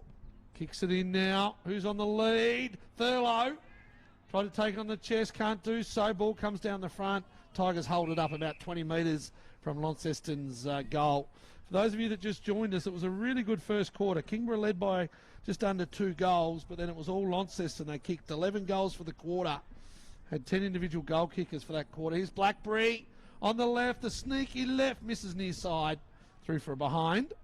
So, yes, if you just joined us, it was Launceston really put the foot down the second quarter. They definitely were challenged in the first. But since then, Kingborough have only kicked 1 goal 3 in the last 2 quarters of the game. Clearing it out of the Tigers. 17-15, 117 to 5-5-35. It's close to it out at Twin Ovals. Mac will keep his eye on that one. What do we got, Macca? St Pat's have got the win, so they're done. So they're won. Premiers of NTFA. A goal up. Won. A goal up, Clarence. How long to go? What are we? 20 and a half minutes gone. Right. So, gee, extra time, surely not. As now it comes down towards half forward. Kick by Harper again to full forward. That might clear the goal line. No, it doesn't. Ben Donnelly marks just inside. So Donnelly. They've been under siege all day, the Tigers back line. Ben Donnelly kicks wide. Off hands, right at the fall. Here's George O'Neill. Takes it. Gets around. No one to give it to. Kick smothered. Falls to Gardner. Lux of Fortune gets it to Tom Wright. Wright kicks it long. Tyler Carter been quiet today. Tackled from behind there is Launceston play by Connor Salter. Call of ball is awarded. So Connor Salter. Didn't see much of it today. Cupper kicks out from goal. It goes wide. Clifford spots up Carter, who marks probably outside his range. Wheels around that left. Has to dish it off. Back to Clifford. Low kick. O'Neill. Lovely spoil from behind there by Leake. Chance now there for Ashland. Kicks to the teeth of goal. Dygan flies. Off hands. Gee, Launceston players are down everywhere. Keep your eye on that, boys. As Woolley kicks. Check side to the wing. Music rises high. There's a player down there. I'm not sure. It might be young James Leake. No, I can see him, so it's not Leake. I think it's Boyd. I think it's Boyd. Might be Boyd, yep. It's not House. Yep. He looks like he's... Thurlow has it. Kicks it long, looking for Hines, who takes a strong mark. So Jake Hines kicked 3 in the third quarter. Up here looking for Riley. But, gee, that's a good mark by Elijah Reardon. One-handed, if you don't mind. It's under pressure from Jaden Hines, it was. He's going to cough it up, though, as he kicks it straight to Blackberry. Yes, Max? No, look, I think he's right. It's just a bit winded or something there. Yeah. Let's hope it's just winding. I don't want to lose a player at this late stage. So Jay Blackberry, though, has it. We've seen him kick many a goal on the run and from set shots from here over the years. Wynyard 7 goals up on Burnie, so Burnie's season will be done, and Wynyard will go ahead and play Devonport next week's NWFL Grand Final. Blackberry sets it out right, too far right, stays right, one behind. 17, 16, 118, 5-5-35. Just an update, Bracknell and Rochalee. It's three-quarter time. Rochalee 6-12 to Bracknell 5-5. So Bracknell had the aid of what little wind there is down there, and I think Bracknell have only kicked about 2 or 3 points since quarter time. Okay. So a big last quarter if we want the Redlegs there to get up. So might be a replay of last week's fiery clash you boys are at as it comes out now to Riley Ashland. Twin Ovals, Macca. Twin Ovals, it's 5-point lead to Clarence. Gee, it's getting tight. 23 and a half minutes gone. Lauderdale have trailed all day. It's in the... Now another Launceston players down here. It's in the Lauderdale forward line too. Clarence get the clearance. Players remonstrating. That's, let me see who that is getting up. Is it Jacob Boyd again? It is. So he's in the wars at the moment. Well, Dropped a couple. He goes hard, doesn't he, Jacob Boyd, for a defender. Kicks from the wing, inside 50. Kick face to the right, almost a mark there to Harper. And Kingborough player tackled to the ground. Ball up. Might be a long quarter there at Twin Ovals. There's been a lot of scoring all day. Drama of finals footy. Not so much drama here as Launceston have really sewn this one up. We're just playing out this last quarter. Tigers trying to salvage a little bit. Yolla win the Darwin, and Forth will win the NWFA premierships. Okay, the Yolla Demons, who were down for a long time in that competition. Clarence have got the ball inside 50. They're going to have a shot for goal. They lead by 5 points. Okay. 25 minutes gone. I think that's the siren it is. The arms are up in the air, so the Clarence Roos advance. They will play Kingborough next week. And it's a good night for Lauderdale. I suppose it'll be at the Twin Ovals. Well, it should be. Yep. Kingborough probably get a home final. Yep. Yeah. Up goes the ball. Gardner wins the tap. Taken by Graham. Ball can't emerge. So stayed in that pocket now for a minute or so. Score is 17-16, 118 to 5-5-35. I haven't mentioned the D-League score for a while. And earlier today, Clarence won their way through to the grand final. 7-11-53 to Launceston, 7-9-51. Still in the pocket. Ball says the Tigers players. Umpire having none of it. Ball up. Yeah, so Longford Rochalee, the two Tigers. That would be an interesting grand final, Max. It will be. Like I said, Mac and I were out there watching it the second semi last week out at Longford, and they they look quite impressive, the Country Tigers, didn't they make it? Oh, their second quarter, the way they moved the ball from, what we call that umbrella kick, where they go from one pocket around the other side. Of course, Mitch Thorpe's brother, Bo Thorpe, and a couple coaches Longford. Ex-Launceston players, James Gillow, Jack Donnellan. Jack Donnellan, my word. No, they moved the ball really well. Rocherley came hard pretty well in the last quarter. They got to within, 15 points? 15, I suppose. Yeah. So on the far side of the ground here at Windsor Park, taking it is Eddie Cole. He kicks it high to the half-back line. Almost a mark. Can they build something here? Riley Ashland, half-distance kick. That'll be another stoppage here, Macca. Yep. If Rocherley do get in it and Foz is commentating, our boy, I should say, Jackie Rushton. Yeah. Jackie Rushton's in there, Ponting plays for Rocherley. I didn't think I'd see him again, so that'll be really good. He's got Charlie, loves him. Jackie Rushton. As around the corner, up here towards Lovell, who is back on the ground, playing a few minutes. He shrugs a couple of tackles. Short kick here, looking for Golding. Now there's a whistle on play. I think it's going to be downfield against Launceston. Attention there on Lovell. Golding, kick towards half forward, tired kick. Bounces might be all right for Lane. He handballs off. Now to Clifford. Lockie Clifford looking for right, but once again, James Leake. He's played a really good game today. Hasn't had a lot of it, but just accumulating experience, isn't he? I just think it's great. 17-year-old, hasn't played a real lot of footy. We mentioned before, cricket was his major sport. Has a great season.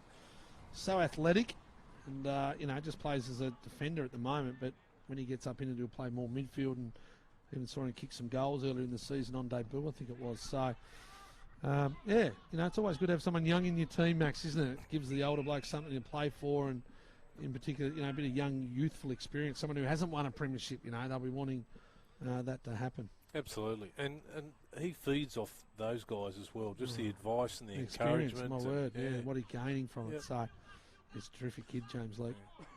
One of the big differences today that stood out really, certainly in that first half, I think the second half has been very, standard-wise, it's dropped down a little bit. Get it over and done with. Yep, absolutely. But one of the big things that stood out for me is that every time Launceston had the ball, they've been able to have a bit of run and carry, inside 45, transition kicks, switching play. Whereas every time the Tigers had that opportunity to get the ball, it was just straight up and down the line or kicking to no one, really. Yeah, Gillow, he's been really good. Second half, since quarter time, really. Finds Taylor. Thurlow. Pressure on him. They haven't given him much room, Jackson Thurlow, but he still managed a pretty good impact. Good forward line tackle. He's going to be rewarded. Ben Donnelly's played him really close today. Yes. He's been very physical with him. He's had to move up the ground a bit too, but he's going to have a kick from goal here as Jackson Thurlow from the free kick. Umpire deemed it a throw. Thurlow's going to have a kick towards the city end of the ground here. The sun's come around. Has he got the distance in him, Macca? Is there a little bit of breeze going that way, maybe? Yeah, let's back him in. Thurlow kicks from well outside 50, gets right to the line and punched through off hands for a behind. So 17-17. Well, I think we've had a goal this quarter, Macca. 17-17, 119. We haven't. To 5-5-35. Yep. Reardon shields his eyes from the sun. Fortunately for us commentators, he goes the far side again.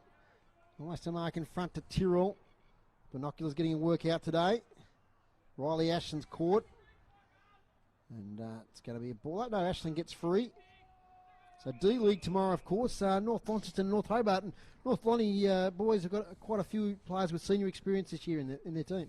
Yeah, a lot of the young blokes. They're all still young, aren't they? But, it'll be a good game out there at UTAS Stadium. Yep, it's good to see a couple of teams not making the seniors getting into the final. So the winner of that game will play Launceston next week. That'll be on if it's North and Launceston. No love lost there between their D-League sides. Interesting where they play that because prelim, of course, will be down south. It'll just be could be a little Friday night. Yeah. It could be Friday night at UTAS maybe, I don't know. Gillow kicks towards the goal square, almost a mark to Harper. Comes out, Hines tries a bicycle kick. Still a chance for the Blues. Taken by Ashland. Kicks to half back. Marcus Gardner doesn't take the mark. Good pressure from Seymour. Seymour's got it. Kicks towards goal in hope. Hines pushed off the kick. Riley front position. They should see this through. Riley Ashland does. Another behind. So the Tigers haven't scored much themselves since half time, but they've only allowed Launceston to kick 4 goals. Yeah, it's like We called it, didn't we? You Yep. know, it's like let's just get through. That's right. The Tigers will turn their attention to Clarence. And geez, you have to give Clarence a chance after what we've seen today. Yep. The home ground advantage to the Tigers, you know, swing things a little bit, but the Clarence will take a lot of confidence after winning there today. Low scoring. I think Baker as it Smith has was. been a good addition to their team, Macca. Oh, look, he's a very good player, Baker Smith. You know, he was on the draft radar. He provides them with another defender. Long limbs on him, not a bad kick of the footy, pretty competitive. Just couldn't cut it over in the VFL. It was up against some pretty good players to find a defensive position. Brady Rees tackled, so it'll be a free kick here to Gronawagon. I read his article in the paper during the week. He said, well, look, my side I was playing there, we weren't going to play finals. Williamstown, he wasn't going to get in the side, we weren't going to play finals. He said, well, you know, I can get back to Clarence, and the coach was happy to have him before the period was over to sign him, and he said, well, you know, we're going to play finals there. So well done to Baker Smith. He's made a good decision. Jake Smith kicks inside 50. No one goes to, oh, gee, I was going to say that should be paid there to Marcus Gardner. Of course, Peter Ryan reappointed during the week as Clarence coach. He's done a great job this year. Yeah, It was all doom and gloom about them pre-season, but they can make it through to the grand final the way they're going. Well, they were sort of the ones with North Launceston as to who sort of plays finals, I think, when we did our predictions. Here's Fletcher Seymour. He's got a mark, fell in his arms, really. He's going to have a kick from 50 metres, Fozzle. Hasn't kicked one today, so he could join a long list of goal kickers. Yeah. 13 so far, if I've counted them right. Someone's trying to sneak around the back here. Doesn't kick a lot of goals, Fletcher Seymour. Maxie's just checking my maths. Is it 13 so far? I've got 12. 12. I've been known to miss one every now and then. This might be the 13th, perhaps. Anyway, Fletcher Seymour delivers towards goal, and he's missed. 17-19, 121 to 5-5-35. 36 scoring shots. So 6 behind this quarter for Launceston. Inside 50s for Dave Gruber, 10-2. The Blues way this quarter, so they're right on top of this contest. What were they at three-quarter time? Great grab there. 51 to 26 for the game. It's been a smashing, really, since quarter time. Nice grab by Lane. Gets it to Clifford, who's got a lot of the ball today. His 45 kick ambitious. George O'Neill might make it work out all right. He couldn't quite take the second grab. He's got it again, George O'Neill. And he's tackled to a standstill. So it's defensive side of the wing for the Tigers. Need a consolation goal or two here just to give them a little bit going into next week. A short quarter this one. No goals kicked so far. Taken by Seymour. Kick smothered.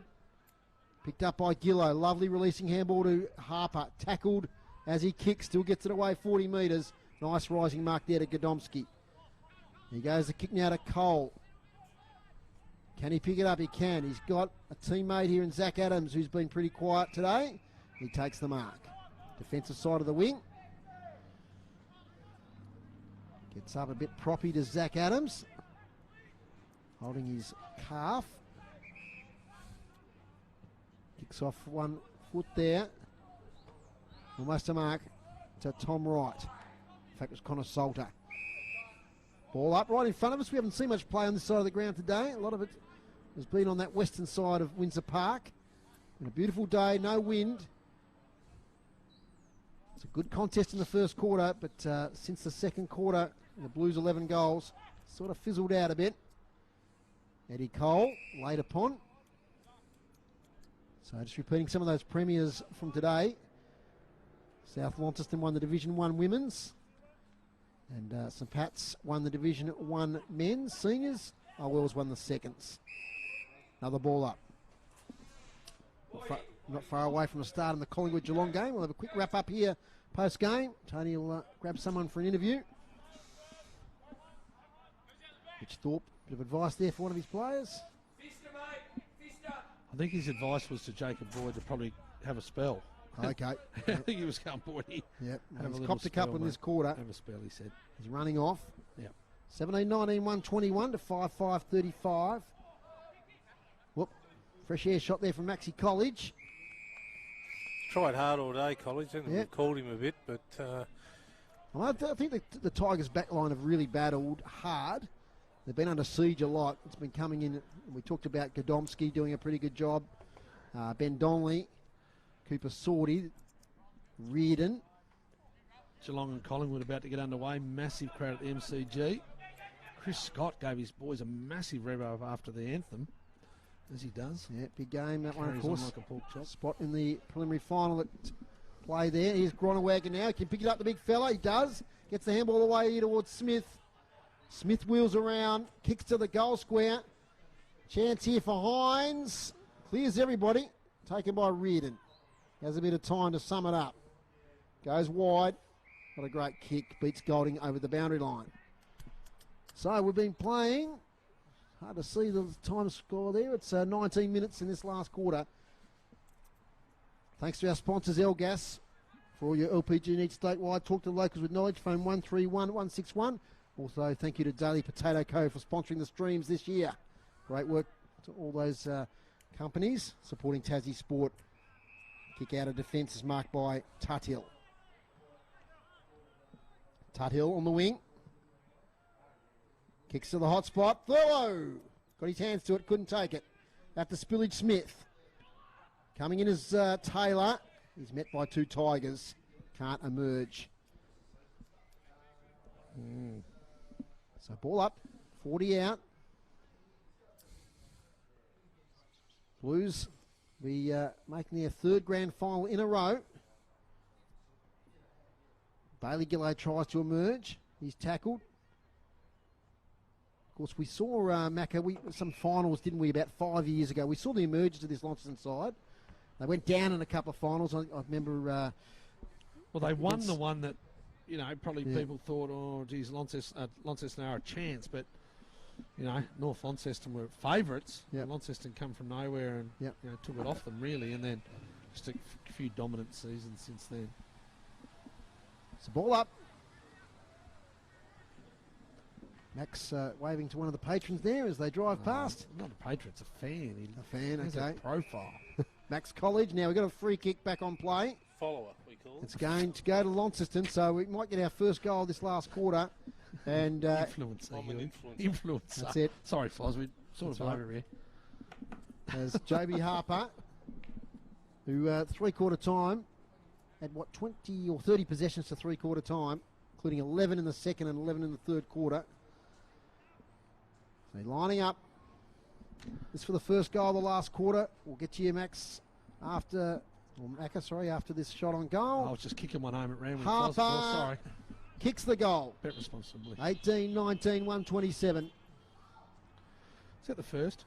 First goal of the last quarter. First And that's one his off, second today for Harper. Third. Third today. for Harper. Yeah, Yep. one in the second, one in the third, and one in the last. In a 30-plus game. Just having a look on the... Are you doing votes today? No. Not bothering, no. No, There's no Brownlow medals. No. Just having a look at the Kingston bench there. Lovell's sitting there, but he's got no ice on him or anything. So No, he just needs a run, I think. Yeah. Better for the run, as they say. And I think it was a calf or something, wasn't it? That he was Yeah, it was a calf issue, yep. Yeah, there was no strapping throughout the course of the game or anything, so he must be okay, but just lacking that bit of fitness. Lacked his zip, and I suppose as a person that does a lot of cars myself, Max, He did have a few partners there. I that lack a bit of zip. Yeah, Here's Brendan Taylor. Does he get free? He's trying. He's trying. He get the handball away, so he wasn't penalised. He gets handball towards the goal line. It's taken out of play by the Tigers. So we're now at the 22-minute mark. Wouldn't think this quarter would go more than a couple more minutes. And the margin out now to 92. 18-19, 127 to 5-5-35. Boundary throw in. Lane in the front position, taken there by Taylor. Caps off a great game from Brendan Taylor on the right foot. He kicks the goal. That's his second, but he's been influential all day in that forward 50, setting up goals, and that's his bread and butter. How good's that rove, Max?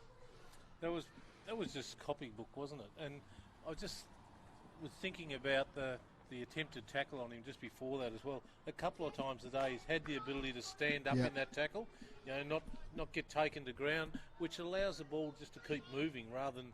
And he delivered the ball in that stand-up tackle, dragged the guy along for 3 or 4 steps, got the handball out in front still. And he's not a strongly built player. So he's got a lot of core strength there, I'd say. A lot of core strength around the hips and the quads to sort of just drags anyone along. Back in the middle. Centre square infringement. That's a rarity these days. And it's going the way of the Tigers to Jordan Lane, who's having a run in the ruck. So kicks it short here to Clifford. Is there a last goal in the Tigers here? Only kicked the one since quarter time. after they led by 10 points at the first break. Handball off. Here's Brower kicking inside 50. Oh, nice mark, Tom Wright. There's a highlight. He's taken a couple of big grabs today as Tom Wright. He's been their best player. Well, he's zippy, isn't he? Yeah. You're That was a but beautiful grab. A couple of highlights there. In a day that the Tigers would probably want to forget. But Tommy Wright should cap this off with a goal. He kicked one in the first quarter. In fact, he kicked the Tigers' first goal at the 17-minute mark of the first quarter. Chance to kick their sixth. Tom Wright, 20 out, kicks it through for a goal to Kingborough. And well deserved there to Tom Wright after that great grab. 6-5-41 to 19-19, 133. He's second for the day, Foz, so a good return for the, He's hard at it, Tommy. He's very hard at it, and obviously you would hope that he's playing a similar role to Taylor down the Launceston end. Probably got a bit more air time, a bit more agile in the air than Taylor, and proven there that he can jump and take a grab. But no, he's, I think, by far been their best player today for the opportunities that he's had. First goal at the MCG to Collingwood. They're 1 goal straight 6, leading Geelong 1 behind. Jake Smith in the ruck, up against Jordan Lane as we wind this one down. It's truly dominant Launceston. They'll go and have a week's rest. They'll keep a look on Clarence and Kingborough next week. And we'll see what happens. Luke Graham, inside 50. Well done, Jamison House. Has he got a fist to it? Just off the fist, the snickometer says, and it's through for a behind. So, for the competition and for us as commentators, Foz, I wouldn't mind Clarence getting up because it's something we haven't seen, and I think they might play all right. I just can't see anything being turned over here in 2 weeks' time. Tyrrell, inside 50 to Groningen, had a great second quarter when he moved forward, kick 2.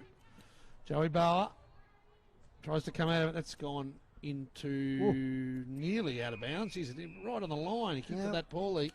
Off hands. Nice touch, yes, going to say. Yeah, off hands. Taylor smothered it. Yeah, he's done well, Brendan Taylor. So boundary throw in. Another defensive. 26 minutes gone. It's going to be a finals victory to Launceston. The bookmakers had the margin at 66.5 points today.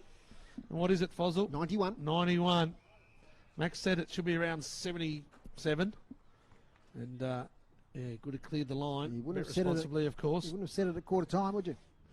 No. Oh, that one gets thrown up and no one went for it. The ball hits the deck, and there it is. 26.5 minutes the last quarter. Congratulations to the Launceston Football Club, to Mitch Thorpe and his coaching staff. They've won a final. They're into the grand final for 2022. And it's pretty synonymous that the ball ends up with Joby Harper's hands. He was outstanding today, Joby Harper. Played a bit of role as a ruckman in the second quarter. Really swung the game their way. And they just have so many options to Launceston. The only real worry at the moment is that of Alec Wright, who we heard at three-quarter time has popped his shoulder out and went back in. So we'll have to wait and see that for the next fortnight.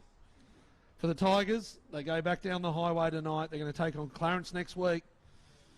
They've got a couple of maybe underdone players, Kieran Lovell included. He'll be better for the run. They've got to find some zip, the Tigers. They found it for about 15, 20 minutes and really played well in the first quarter to go in leaders at quarter time. They led by 10 points at quarter time, but they've been trounced, really trounced in a final. And let's see what they can do next week against Clarence. The goal kickers for today, there was plenty of them for Launceston. It was 3 goals to Jake Hines, all in the third quarter, 3 to Joby Harper, and 2 goals to Joe Groningen, Brendan Taylor, Jackson Thurlow. Singles to Blackberry, Musica, Tyrrell, Riley, Smith, Morris, and Polframan. Before you do the Tigers, Macca, Tony's got Joby Harper. Thanks for joining us, Joby. Another great game today. Tight first quarter. Yeah, it was. It was. I think we hurt ourselves in the first quarter, just silly free kicks, turning the ball over, giving them scores. So that's something we tried to work on, or spoke about at quarter time, to keep bringing that pressure, but not giving them easy outs of a turnover or a free kick against. Yeah, it was really a quarter of two halves, really, because you guys started off really well, and then you did, as you just said. Then Mitch sort of wasn't overly happy at quarter time, and you went into the ruck in the second quarter and had a great quarter. Yeah, it was just a slight change that we tried to just get the ball moving and be keep it in tight and a fight inside the contest. So we're a little bit smaller in there, and it worked out all right for us. Yeah, now you've got the couple of weeks off. Clarence have just beaten Lauderdale down south by 5 points, I think, in a close one.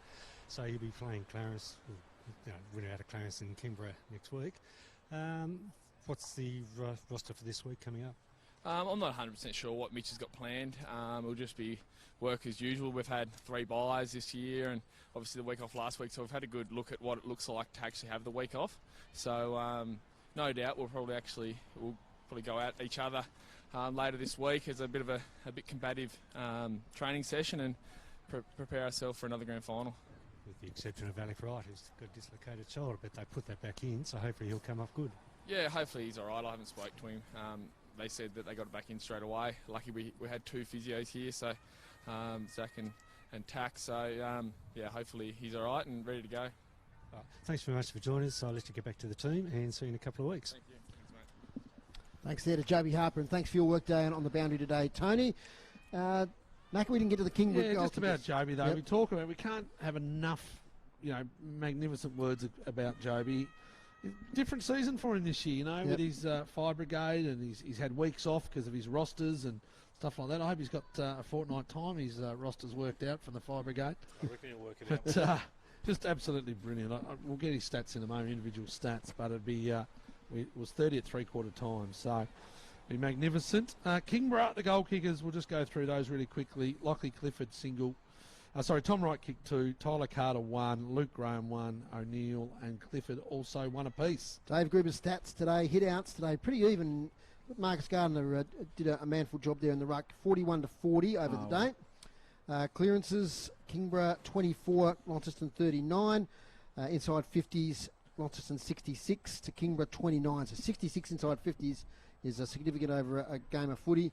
Marks inside 50, 18-6 the Blues way, and free kicks 22 to Launceston, 20 to Kingborough.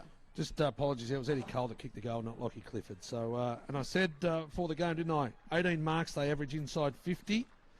18 today. Yep. Even with a tough last quarter with only 2, but they're 5 better than everyone in the comp. They had 10 at half time. That was the stat. 18. Inside 50s. What did they have today? Did you say 66? They average about 55. Yeah, so more than that. They got plenty in. Here's the individual stats, Foz, just before we go. Joby Harper, 37 touches, 27 kicks, 10 handballs, 11 loose ball gets, 16 hit-outs, 14 clearances, 15 contested possessions, 5 tackles, and 3 goals, 2. We're not doing votes, but he'd get 3. Premier Data do those points. Yep. That'd be 200 pluser. Yep. Fletcher Seymour with 29. Really solid across the 4 quarters. Bailey Gillow, an exceptional second quarter with 12. He ends up with 24. Jacob Boyd, just solid down back. 8 contested possessions for 21. Jay Blackberry, just did his spot. He links up so well, uses the ball pretty well. He had 21. He had 18. And Brendan Taylor, talk about Brendan, he had 17 touches, 10 loose ball gets, 5 tackles, 11 contested possessions and 2 goals, 1 for Brawler Taylor. So, just a really good team effort. They win the game easily. We heard about Kieran Lovell. He finished with 8 possessions. A low game for him, but he'll be better for the run after missing a few weeks. And, we'll mosey on to the NTFA Grand Final by the looks, was it? Correct, yeah. I don't know, Max, have you got any latest score there that you had before? No, I haven't got it through. So Neil being the president of Bracknell... It's probably not great news. No, that last comment was, what was that? That was 4:18, so... half hour ago, it was 3/4 time, so it's either close and he's excited, or he's in the room saying thanks anyway, for the season. Either way, it's going to be a really good grand final. Longford next week. Max, a dominant performance today from Launceston. We need to wrap up quickly. Yeah, it certainly was. It certainly was, Dave. Especially that second quarter blew them away. And the interesting thing as well, you look at the Tigers' score, 4 in that first quarter. We've got to remember one of those was a gimme as well. Yeah, that's right. So they've really only kicked 5 goals for the game. Yep.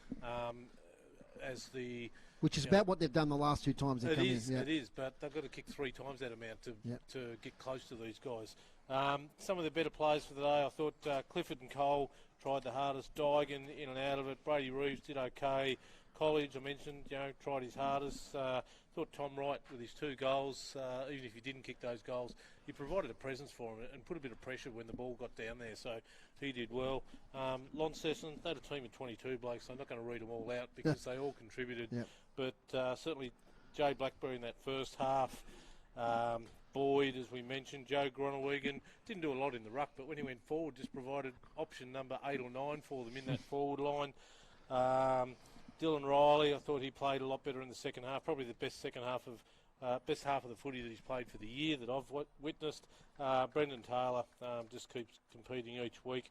Jackson Thurlow, Bailey Gillow was outstanding.